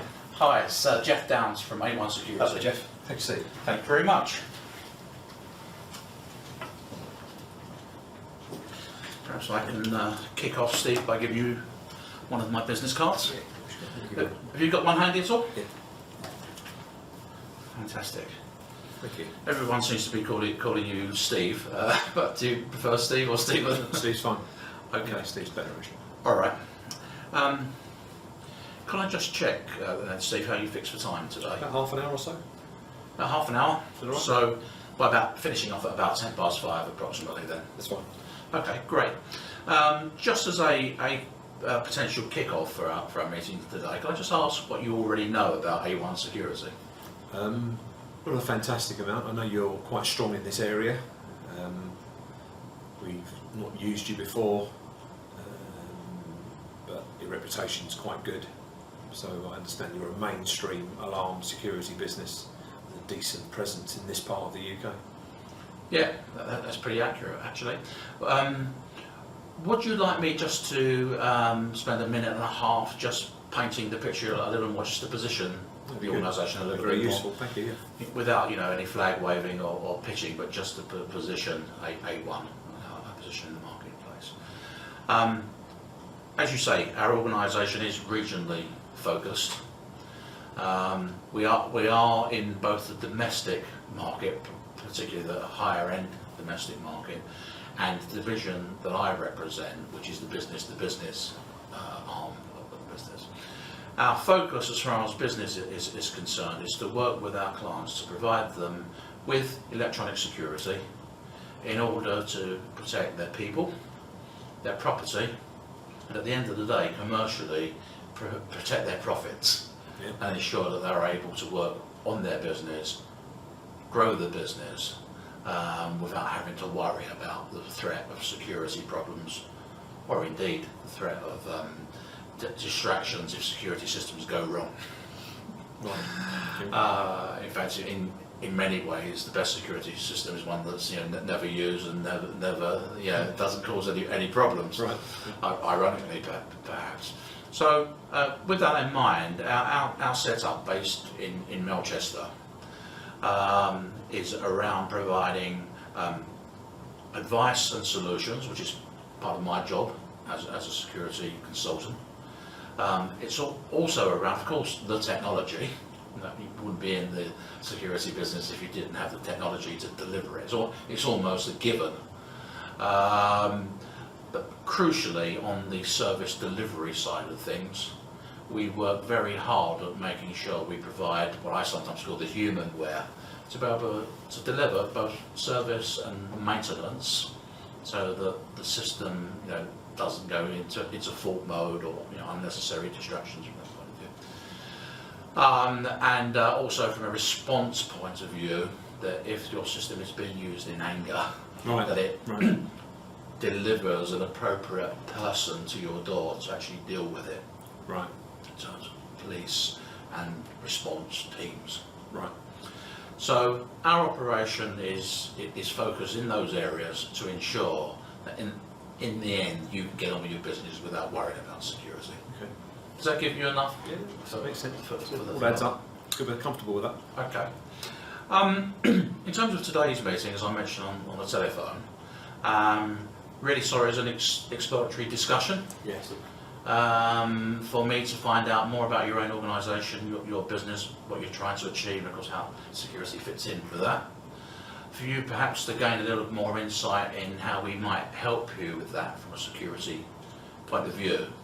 And then at the end of that, the discussions of today, there's scope for a further discussion beyond our initial half an hour. We can set up a meeting and put it in the diary. Now, at that point, or indeed during the meeting today, is there anybody else you think is likely to want to get involved in this discussion? Not today, I wouldn't have thought. No. Maybe later. All right. And obviously I'll be led by you in terms of who you think may benefit from joining the discussion at that point. Now, I've given you the kind of thumbnail sketch of A1. What I don't propose to do is to tell you about all the nuts and bolts of A1, much of which may be not particularly relevant to you. To make this meeting as efficient and as relevant as possible, what I'd like to suggest is that I start by asking you some questions and making loads of notes, Right. so that I can understand from your point of view what it is you're trying to achieve. And then after that, I can play back to you how we could potentially help. Does that sound like a good way forward? Good with that. All right. The first question that I've prepared on the way here today, Steve, is just to ask your own view about the business you're in here at ABC. Okay.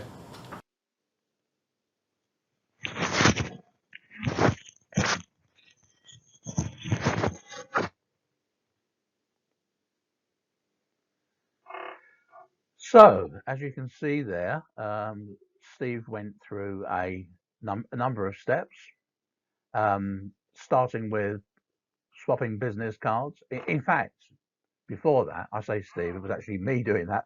The steps I went through, you probably heard me in the background thanking the personal assistant for sending me directions. And if there is a PA involved, always make them your friend, because they can be your best friend but your worst enemy. So always do that in the nicest possible professional way you can. And then personal introductions, names to use, Steve, Stephen, swapping of the business cards, all very professional up front. And then checking, it's surprising how many people don't do this, checking how much time there is available. You may have agreed an hour up front, but actually when you come to the meeting, they've only got half an hour or 45 minutes. So it's much, much better that doesn't come as a surprise, right? It's much better if we know up front the time we've got to work with. And then the company introduction, we call that a thumbnail sketch. You heard me mention that. But asking the customer whether they'd like that. So they don't think that suddenly you're going to start pitching. So, say something like, what do you already know about ABC Limited? If they say not very much, or say I know a bit, then just say, would it be helpful if I was to just give you a couple of minutes just to position our company, who we are and what we do, and bring you up to date? Most prospects will say yes to that. And it gives you the opportunity, without trying to do any selling or pitching, just to position your organisation. I then moved on to the purpose of the meeting. Nothing fancy here. I don't refer back to the pre-call plan that I have in my briefcase. It's just, as I said, it's an exploratory discussion. Find out more about you find out more about us, common ground, we can agree the way forward. Anybody else I need to be talking to as part of that conversation. Nice and simple. And then we move into the first stage of funneling, which you should know by now, is the motivator. Get them signed on to the idea that we're going to enter a section of the meeting now when we're going to do lots of questioning, lots of listening, and lots of note taking. So they are the 6 simple steps for getting it right. So your action around this might be get your thumbnail sketch right. There's no excuse really for not having that well prepared and well rehearsed. You'll find in the resources area there's actually a downloadable template to help you with the framework for that. And the thing is, really important this, it's not an elevator pitch, right? It's not like your minute to win it at a networking event. You're not making any value judgments. You're not saying, we will help you to do this, we will help you to make money, blah, blah, blah. It's just a positioning statement. It gives you a chance to get across who you are, what you do, the kind of company that you are, and what you care about. And there's some guidelines on that in the download. And practice it, get it off pat, use it every time, every prospect call, and you will get better at it. Welcome back. Now we move on to the module presenting benefits. So let's just reflect where we are in the process. We have had a prospect meeting, or the first part of a meeting, where we've worked really hard funneling them. So we've organized it so the customer is now actually needing and wanting the solution that we have ready to present to them. So we're well positioned. What we need to do is to make sure we now structure our presentation in terms of how we present our solution to maximize it and to gain customer commitment. So a few rules of the game, bit of discipline first of all. Okay, when should we be presenting benefits? Well, it's obvious from what we've learned so far. After the customer has accepted our summary. And why is that? Because otherwise what we can end up doing is presenting a load of irrelevant things, right? A load of features and advantages and proofs that actually the customer sees no point in, which can be at best neutral, but at worst very negative as well. And that fits in really with the chain structure. So whatever you do, don't cross the red line into presenting benefits until you've done the first points, the Chang. Gain the customer's acceptance so you've fully understood the issues, their needs and wants. And then we move on to the next stage. And it's a good structure for proposals as well, by the way, and for slide decks. Summarize the agreed needs and wants and issues. Check in with them, make sure that they are still current, they've got nothing to add, and then move on with your presentation, presenting the benefits. So that's how it works. So let me talk you through the narrative then of how we present the solution. So we've got an accepted summary, and let's say it's got, 4 different issues that they want you to address. We're going to refer to them one by one from the accepted summary. So we refer to the first point. You said that you wanted to achieve X, Y, and Z. Then we talk about how we're going to address it. To help you to address those issues, I recommend, and then you've got to use your appropriate features and advantages and proofs. You might be forgiven for thinking, well, that's enough. They got it now, haven't they? What we would say is no, punch home and quantify what the benefit is, what it actually means to them, what they will achieve. I mentioned the word quantification. If you can quantify it, it makes it all the stronger. So rather than saying we will improve your productivity, if you can say we're going to improve your productivity by 10%, and here's the proof, so much more powerful, which of course is why at the need development stage of things, at the funneling stage, the more thorough we are and really understanding the issues, the stronger this section is, because we can't make it up, right? It has to be based on the facts that we've gathered. And then check in with the customer, ask a commitment related question. So that's very simple. How does that sound? See what they say. So they nod, then we go on to the second area of need. We go all the way back to number 1. Regarding the second point, blah, blah, blah, and off we go. And we keep going round, keep checking in, keep asking a commitment related question until we think we've got enough commitment to be able to go for a final gaining of commitment and a final sort of closing of the deal, if you like. Putting that in a more graphical manner, it is a cycle. If we've got 4 areas of needs and wants, we're going around 4 times. We go over the need and want. We explain the feature, advantage, and proof. We quantify the benefit.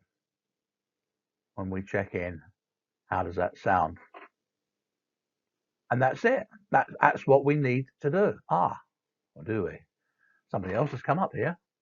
What about objections? At any stage in this process, you may get an objection. So you've got to use your judgment here. If somebody chucks in an objection, which is a simple misunderstanding, it's a concern not based on facts, you may be better off just explaining. If they say, "Oh no, you don't do them in red," and you say, "Hang on a minute, that's a misunderstanding. Yes, we do do them in red." Just cover it. But if it's something a bit more complicated, it's sometimes better to sort of park the objection if you can, and then say you'll come back to it, which you will. So just say, "No, that's a really good point. Let me make a note of that. I will come back to it. If I could just finish the rest of my points first of all, get the customer's agreement to that." If the signal is that they want you to cover it off at that point, cover it off. But it is better to park objections if you can, because it disrupts the whole thing. You go off on a tangent and it can get a bit negative, whereas at this point you're trying to be very, very positive. The other thing is, sometimes early on in you presenting the solution, somebody might raise a query which is in fact covered by point number 4 and you're only at point number 1. So sometimes it's logical to park. But use your judgment on that. So that, in a nutshell, is the best way to present the benefits. Hello, welcome to the module on handling objections. We were saying in the presenting benefits, presenting the solution section, that we may have to park objections. And indeed, anywhere in the sales process, we may well get objections that we need to handle.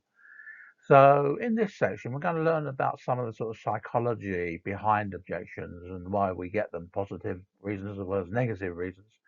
And then the best way to handle them in such a way that we get a satisfactory outcome, a win-win for both sides. Within this, we've got a video demonstration as well of how to implement an objection handling process. But let's look at the psychology of it all first of all. So why don't you write down first of all the reasons why you think we get objections? Just give you a minute to write that down.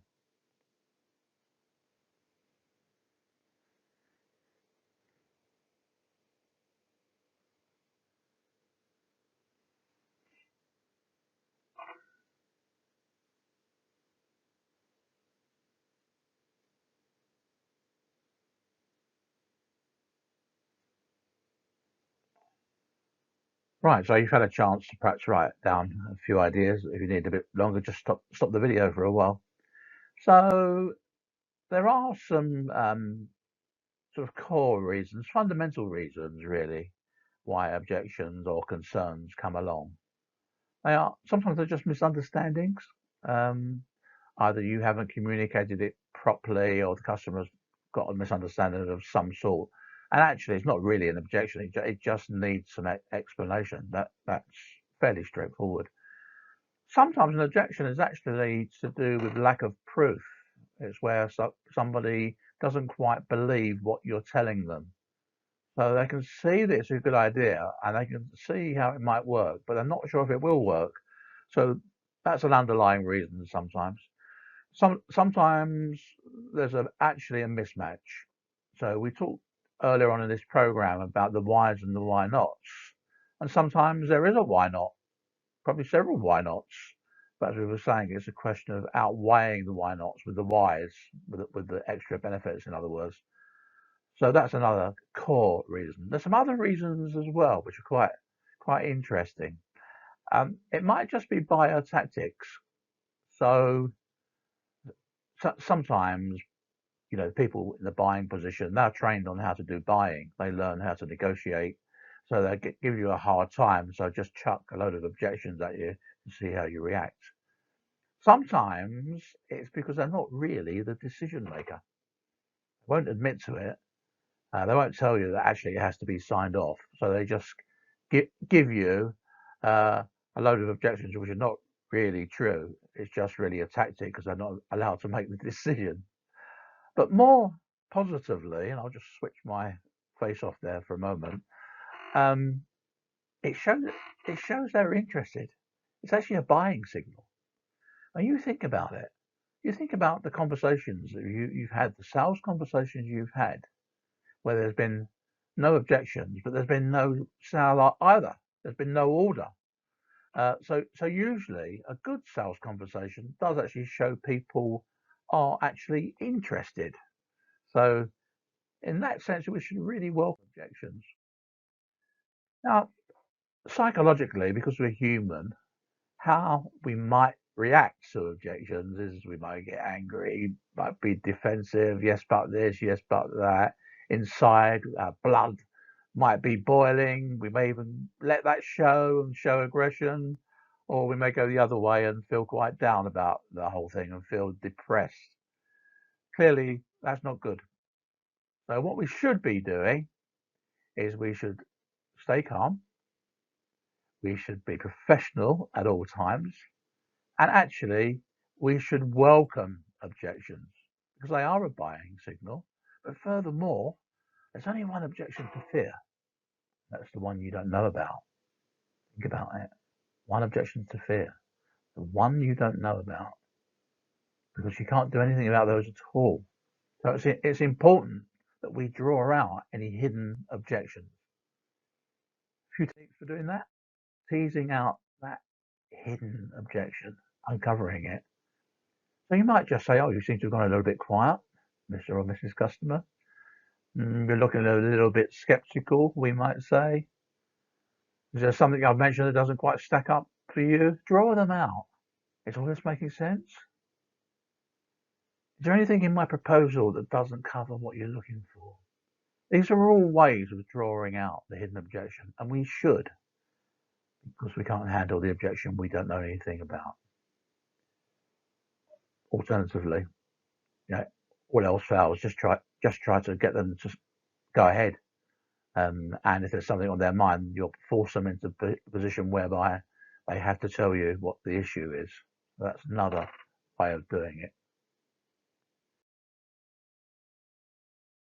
So it brings us nicely now to me giving you a structure, a 7-stage process for handling an objection, and indeed for flushing out hidden objections, and trying to avoid going around in circles as well, because very often what we see when people get an objection, they handle it or try to handle it, and then another objection comes up, and then another one, without necessarily concluding on a customer commitment at the end of it.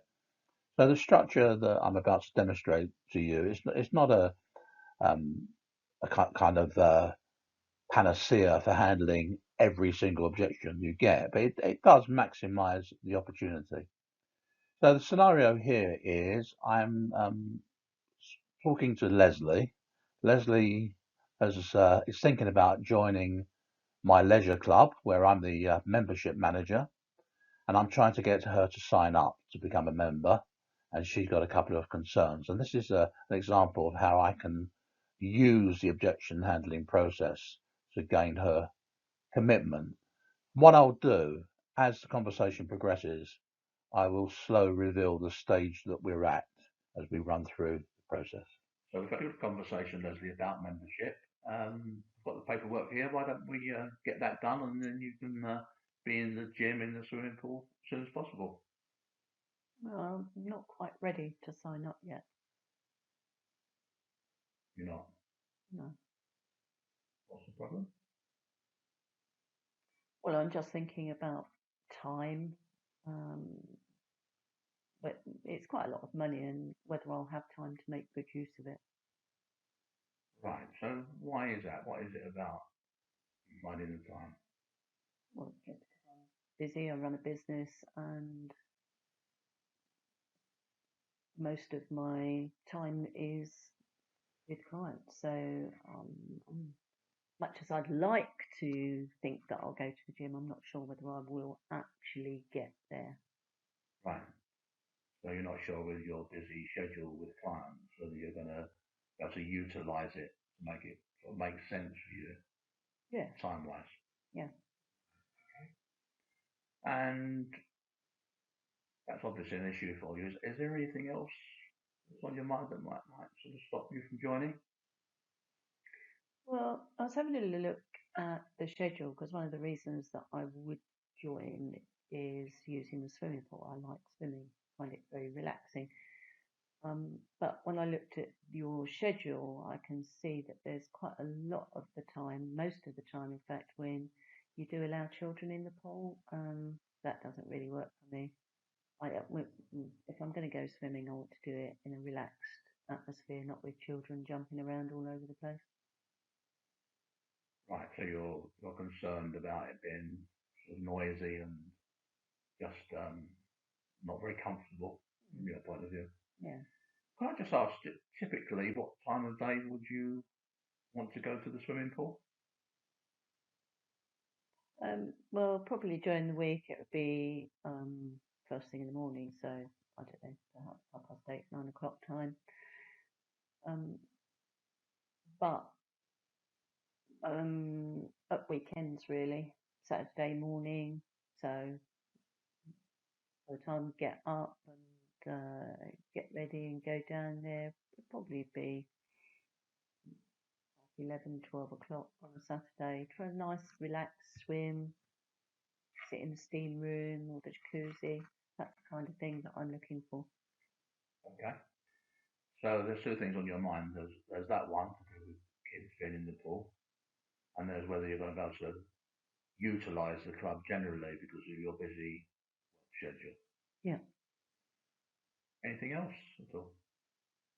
No, those are the main two things really. I mean, obviously, I'd like to try to allay your fears on both of your concerns, really, on both of those points. I don't know if I can allay those fears, but if I could, would you then be in a position to move forward with your membership? Probably.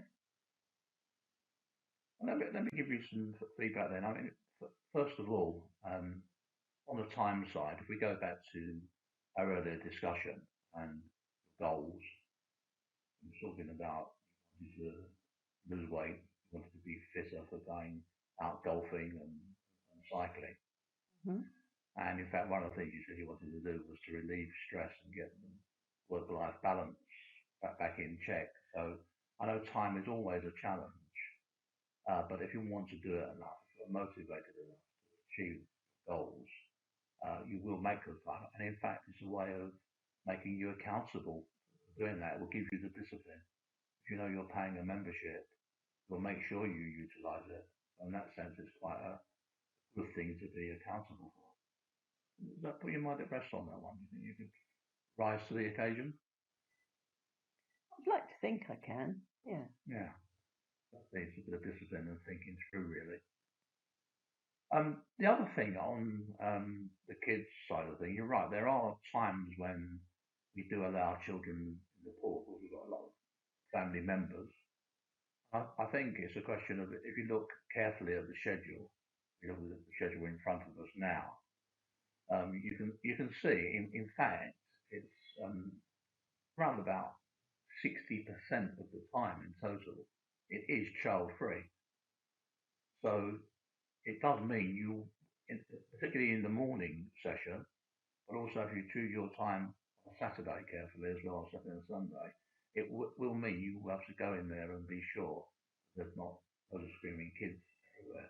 It probably looks a bit strange on the computer there. It looks like, you know, big chunks of time blocked out, but when you look at it, actually, 60% of the time the kids are not in there. Does that clear that one up for you? Yeah, I guess so. I guess they'll be at school generally if I go in first thing in the morning, won't they? So. Yeah. Great stuff. Good. Well, I've got the memberships forms here. Let's get the paperwork finished. I look forward to seeing you at the club regularly, Leslie. Thanks very much. Okay, thank you. So there you have it. A nice, simple structure, quite easy to learn, actually. Practice on a friend. Do a bit of role playing on a friend or a colleague, and you should be able to implement that fairly quickly, and I'm sure very effectively. I wish you luck with it.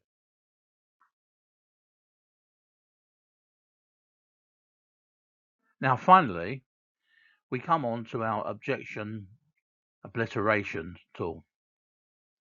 The point about objections, and I'm sure you will find this, most objections are in fact very common. They're the ones that come up again and again. Probably about 80% of all the objections you get are the ones that you hear fairly regularly. And the point is, you will have a good answer to some of those objections, but you will have colleagues as well who have good answers. And it may be they're in fact, I don't know, technical queries, for example.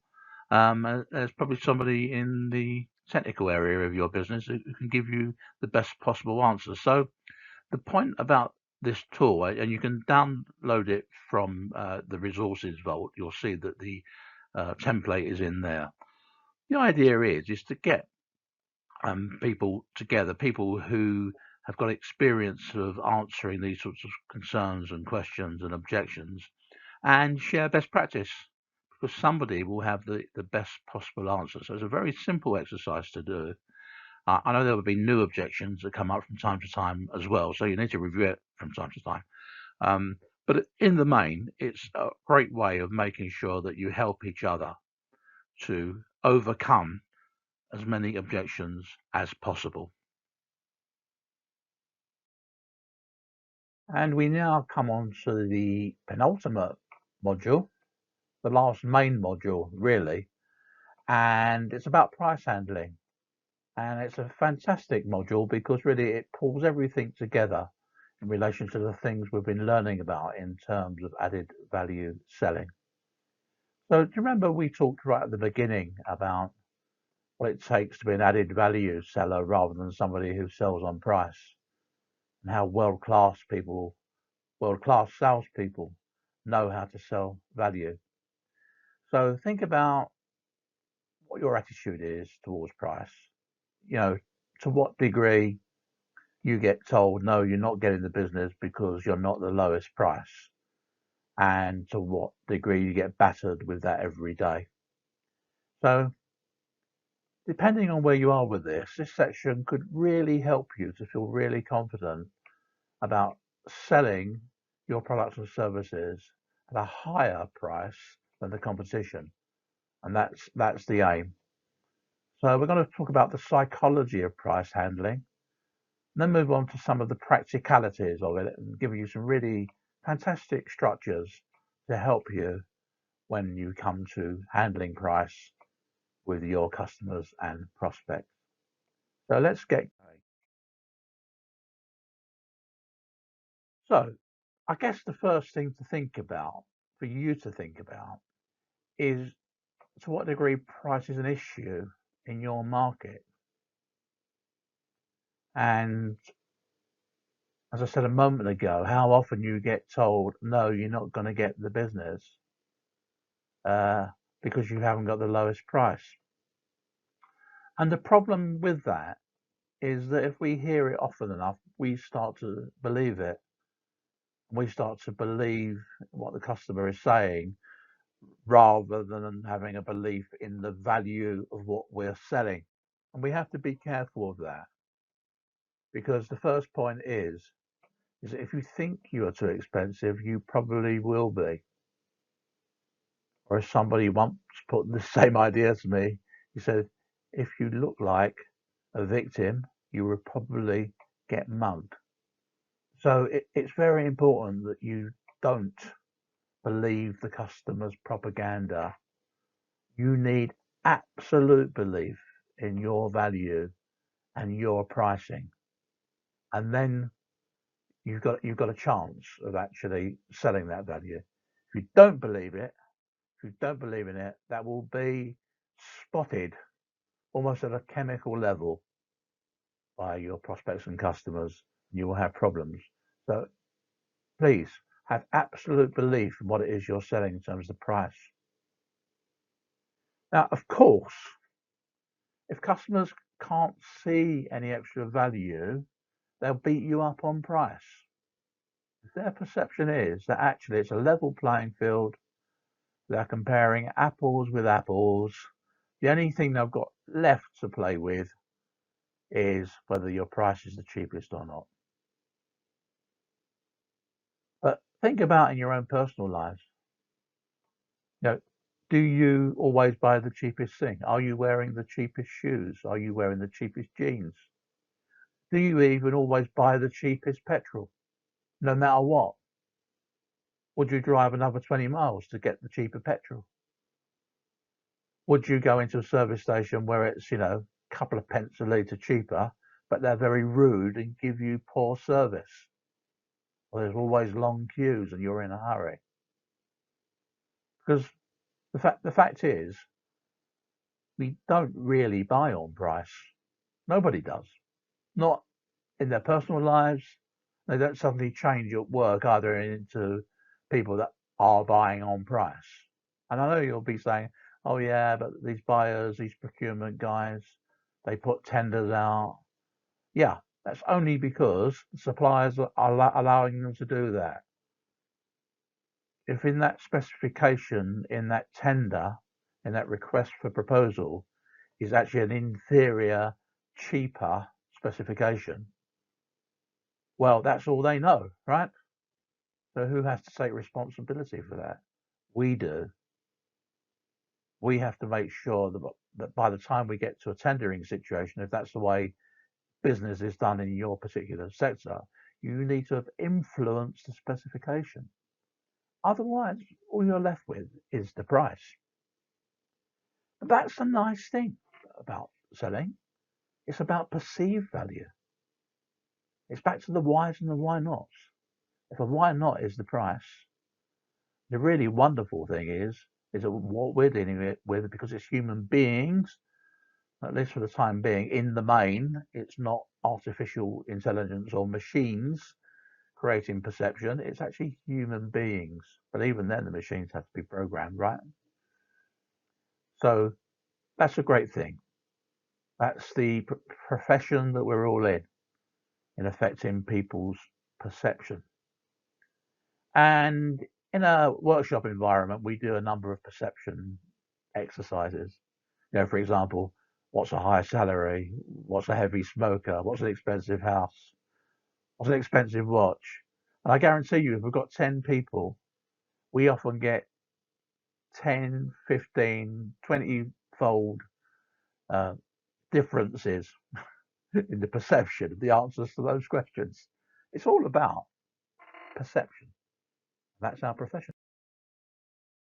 Now, that's the psychology. It's not always possible to close that price value gap, right? There will always be a conversion ratio. So we just have to live with that sometimes. We must try to close the gap. Interestingly, do you really want to be the cheapest? Do you want to sell on price? I mean, it might make life a little bit easier, but is that what you want to represent? The cheapest possible commodity, or something that genuinely adds value? Think that one through. And linked to that, it's kind of why you're here. If you're not there to sell value, what are you there for? You will quickly be replaced by a robot, right? And it's happened in many industries. In many industries, there's no salespeople anymore. There's even electronic auctions, and it's all done through, yeah, here's the specification, put your best price in. But on the other hand, on the more positive side, if you can continue to add value because you're used to handling price pressure and you're used to selling the value, you will have a job for life, literally. And lastly, just to reinforce my previous point, nobody buys on price. It's always about a price-value relationship. What's the price? What do I get in return? And compared with other alternatives, is that good value? Is that a good deal? So bear that in mind. So if it's about perception, in answer to that question, when to present price, obviously we don't want to be talking price until the customer has actually seen and can perceive the benefits of our solution. Great in theory, huh? We all know that we've been in sales situations where we're asked to give our price up front. What are you going to charge for those then? Give me the cost per 100. What's the subscription? Early on in the conversation. So we have to get used to countering that in the nicest, most professional way. I just got a few ideas. We call it the early price challenge. It's a few ideas here for you. You can refer back to them if you like. Sometimes you can just sort of carry on and ignore it or laugh, and in the nicest possible way, or maybe make a comment and say, "Oh, I thought you'd be asking me that earlier on, but we will get to it." And with a smile, with a nice smile, you can get away with quite a lot. So essentially ignoring it. But where you can, try to stall them. You know, just say that you're gonna come to that. I can't really give you a price until I know exactly what it is you're looking for. A braver one is price your only consideration. That could fire off an interesting debate. But one way or another, try to stall the customer until you're ready, until they can see what the value is. I hope that makes sense. The other thing is because we are dealing with perception here, the more we can make price palatable, making it an easy pill to swallow, the better. So I've got 3 techniques for you. The first one might look a bit strange with a hamburger in the middle of the page, sometimes called the price sandwich. So rather than saying this will be £1,000, we start with one of the benefits. And I stress, it has to be a benefit. You can't make it up. It has to be a payoff that you've agreed. Okay? It must relate to a need and want and that you are satisfying.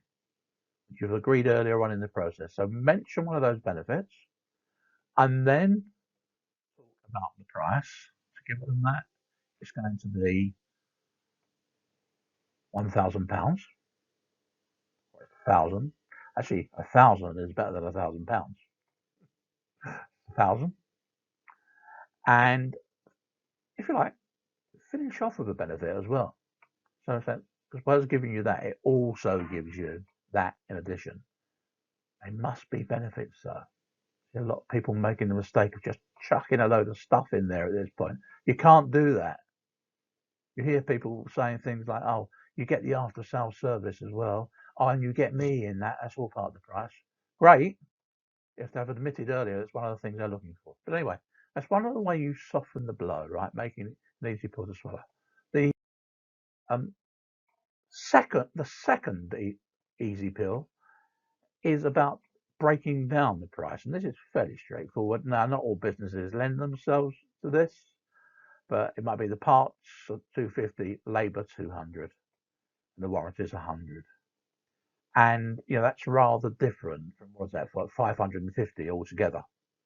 So where you can break it down, it's a nice way. Again, there's those weighing scales again. A nice way of improving the perception is you're breaking it up for them. And the third one is we call it the lowest common denominator. So, for example, we probably all do this. car insurance, it doesn't cost us £480. It costs us £40 per month, isn't it? Or you can break it down further. It's £10 a week. You can even break it down per day. So whatever is realistic for your particular industry. But there are lots of products and services that are used day by day. So why not talk about the price day by day rather than a huge kind of lump sum? They're all things that make it easier for the customer to take on board your price and to realize and to perceive the value.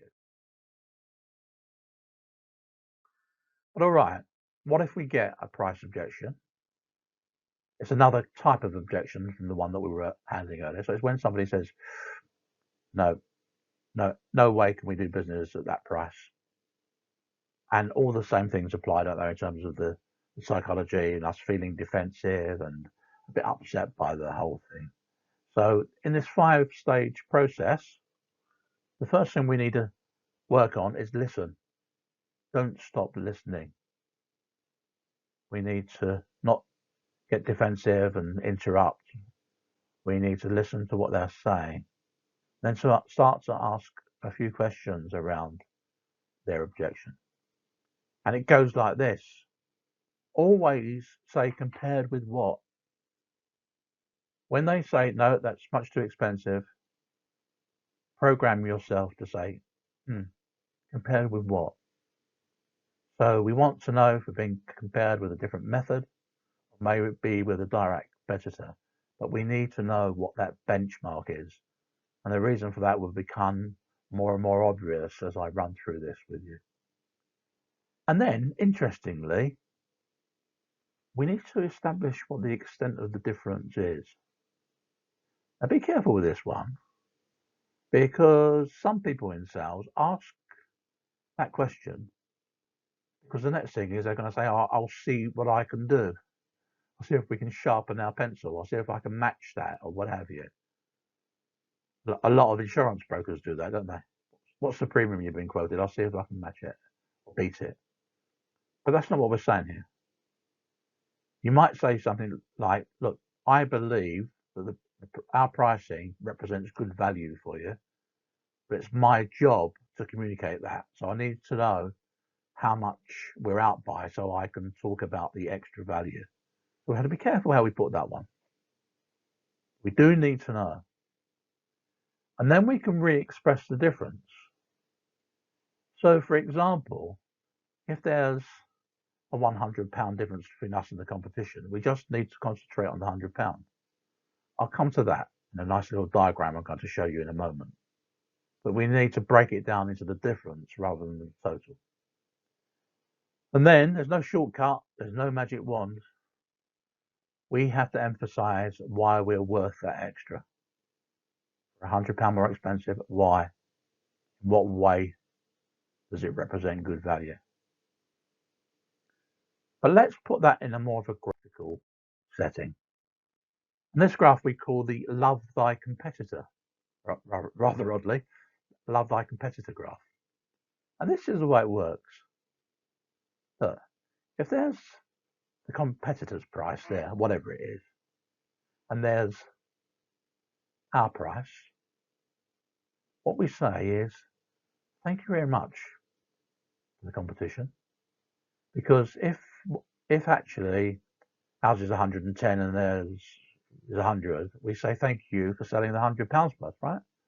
They've sold most of the value in the client's mind. Most of the perception is already done. Most of that price perception is already done. All you're talking about is justifying that difference, whatever that difference is. That's what we need to do. Sell the difference. If we're going to sell the difference, there are some prerequisites for that. When you think about it, first of all, we have to know who we're competing with or what we're competing with. Right? Because if we don't know that, we don't know what our competitive sales propositions are. We need to know that. We need to do that. Where have we got things that the competition hasn't? Where are they weak? Where we're strong. We have to analyze our sales propositions as per the module earlier. And through that process, we can identify extra benefits. In other words, the extra value. Doesn't come easy. You can't just pitch it and argue about it. It has to be real benefits over and above the competitive alternatives. Concentrate on the difference. Break it down to a lowest common denominator as well, if you like. It might be for 50p a day, you can have the car of your dreams rather than the next best. Surely it's worth 50p. So that's an example, well used, probably overused in the motor industry. So we have to love life. Congratulations, you have now reached the final module, closing techniques. And this is a very short module, actually, because if we do the rest of the process well, closing should not be a big issue. It's a fairly straightforward thing. We do need to use some technique, but we don't believe that a modern day sales process should actually be the kind of ABC, always be closing used to be the adage in the old days, right? But that doesn't work these days. The closing thing should just be a very assumptive thing towards the end of the process. Once we've done all the other things well, positioning of the meeting, funneling for needs and wants, emphasizing benefits, handling objections, finding out what they are, all of the objections, selling value when we're handling price, all those things. And then this bit should be easy. So, you know, forget all the books on Amazon around 101 ways to close and all that sort of stuff. Misses the point, really. Everything that you've been covering, modules 1 to 9, is the point. But as I say, we do need to close things off. So just got a couple of structures here which you might find useful. 4 of them, actually. The first one is the assumptive close. So that is just saying, okay, great, we've had a fantastic conversation. I'll get all the paperwork sorted and they will be delivered to you in 2 weeks' time, as agreed. Thanks very much for your business. So it's a very assumptive thing, very natural. And if you've done value-added selling well, that should be the case in most cases. You could use the alternative close. So this is where it's not whether they're going to place the business, it's which particular part of the business. So it might be, would you like to order all in one batch? Or would you like to go for the 2 consignments? Are you going for just product A at the moment? Or are you going for A and B? So it's not whether you are, it's which alternative are you actually going to choose. Or if you're closing on an appointment, you want to meet next week, including the technical director and the sales director, or would it be better if we left it to the week after? Alternative close is a nice, soft way of gaining commitment, final commitment. Something I use during prospecting on LinkedIn, when people connect with me because I've said you want to connect to talk about X, Y, and Z.